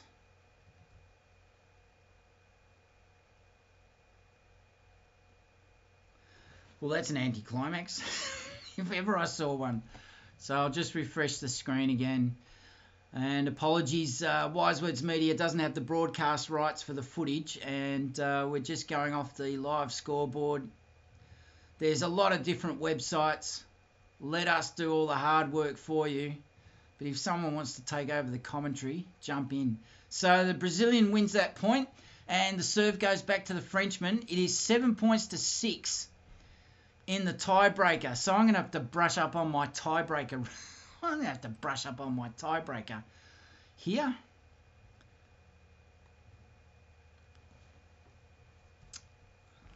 I'm going to have to brush up on the rules for the tiebreak. So the serve back to the Frenchman. The match has been running for nearly 3 hours.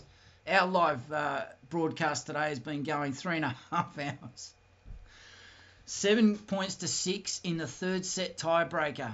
You cannot split these two guys. And incredibly, the Frenchman has improved again. I don't believe this. Points won on first serve, 94%. He's leading total points won. It was neck and neck at 89 each some time ago, but the Frenchman is now 122 total points won to 115. And the serve goes down. They might be on a change of ends.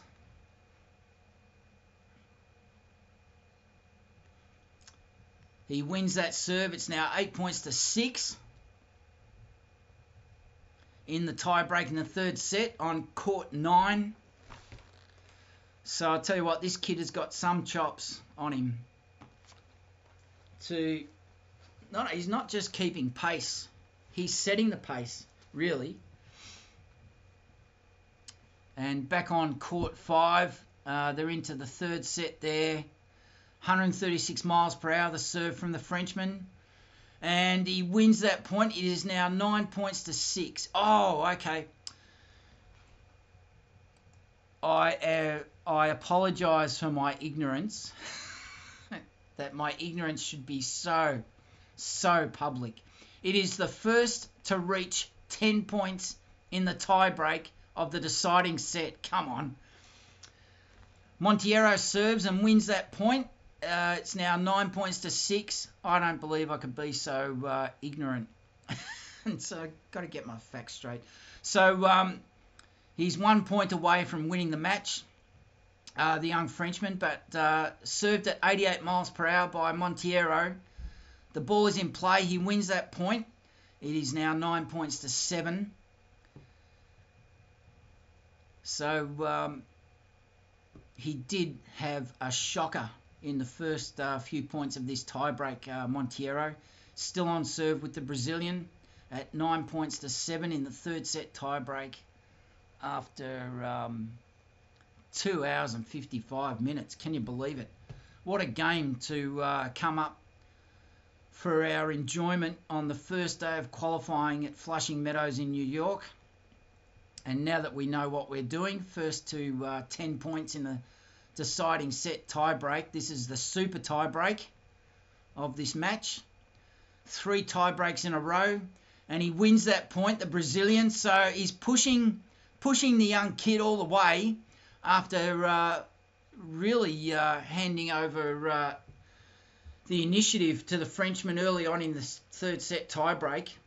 So he's fought his way back to, he's trailing 8 points to 9 in the third set, but if the Frenchman can convert either of these 2 serves in the third set tiebreak, he walks away with what will be a career-defining, character-defining win in his young tennis career at ATP level. And that'll be some victory to bank if he does it. So it's a big if. So my money's on the Frenchman.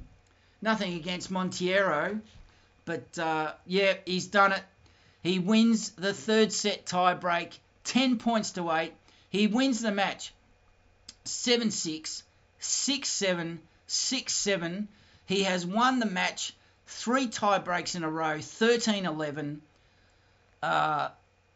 He has won it 11-13, 7-5, 8-10 in the third. That is a stunning win for a young kid early in his career against an experienced, seasoned professional. Let's just go through the match stats here. Aces, 23-8 in favour of the Frenchman. Double faults, 3-5 in favour of the Brazilian. Now have a listen to this. First serves in, 72% in favour of the Frenchman, but 67% for the Brazilian. But here's the key stat that I just can't believe. Win percentage on first serve, 94% in favour of the Frenchman, and the Brazilian managed 74%. Now, normally 74% is pretty reasonable and pretty respectable. He has got absolutely trounced on first serves. This kid has served out of his skin, and to win, to serve so accurately, so consistently over 3 hours, this match going 2 hours 59 minutes, and to face down an opponent who has a lot of experience, that is some effort.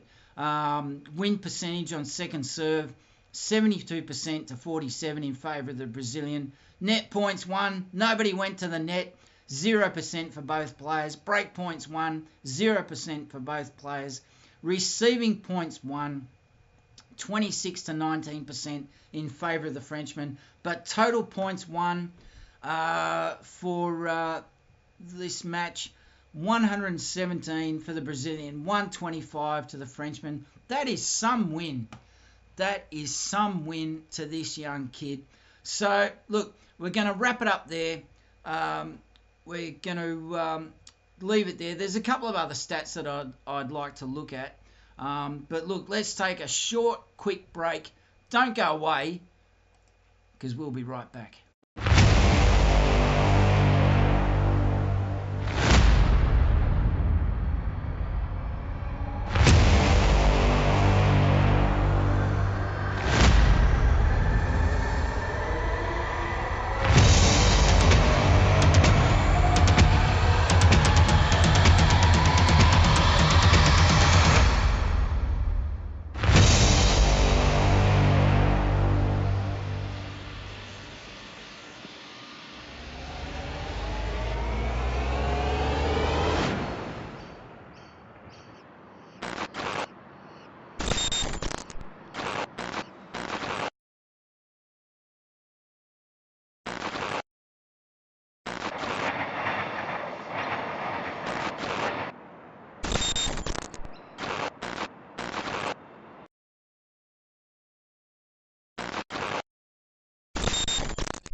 We tell stories, and our story is the match of the day on Court 9 at Flushing Meadows in New York. The first day, day one. Can you believe it? What an unbelievable match to finish off with, and we're spoilt for choice here. Thiago, Monteiro, and wow, Giovanni. Young Giovanni, Mpetshi, Perricard has come out on top in 2 hours and 59 minutes. He has won 3 tiebreakers in a row. No, he's contested 3 tiebreakers in a row, and oh boy, and he has come out on top. Nerves of steel. So if that doesn't whet your appetite for this year's 2023 US Open, well, you've got some pretty high standards, I'd venture to say. But no, we couldn't be happier with this morning. Really pleased to be able to join you all again, and really pleased to be able to present some really dynamic content, just to develop the stories that we can bring you around elite level tennis at the Grand Slams, and we're certainly hoping that you'll stick with us throughout the next couple of weeks. So we're just going to finish off here over the next couple of minutes. We'll be back tomorrow morning, focusing on the WTA Tour. So then we'll alternate back on day 3, back to the men, day 4 with the women. And just a reminder that it's our aim to be here for the first 2 days, live, covering the first 2 days of the US Open, men and women. And that's where the juiciest stories are. That's where the upsets are, the tears, the tantrums, the injuries, the upsets. That's what we're looking forward to, coming from the Big Apple. So let us know what you think. If there's any plays you'd like us to have a look at, the link is there in the description to the schedule for US Open qualifying. Have a look through. Is there any players outside the top 100 you'd like to know more about, or maybe there's a country, or maybe you'd like to know more about the Yanks, especially the men. The US men are improving in 2023, which is great to see, because you need a balance. You need a balance in life. Yeah, we can talk about Novak and Andy Murray and Roger Federer and the guy from Spain. Is he playing this year, Rafa? Has he got over his injuries? Let us know. But it's all about the wild cards and the qualifiers. That's where the gold is over the next couple of days. You've been listening to me. I am the bloke who walks. You've been listening to this Australian Open Live. We tell stories, and our story is tennis, coming to you from live from Melbourne, Australia, the production studios of Wise Words Media. We tell stories, with a commercial outlook. Thanks for listening. Thanks for watching.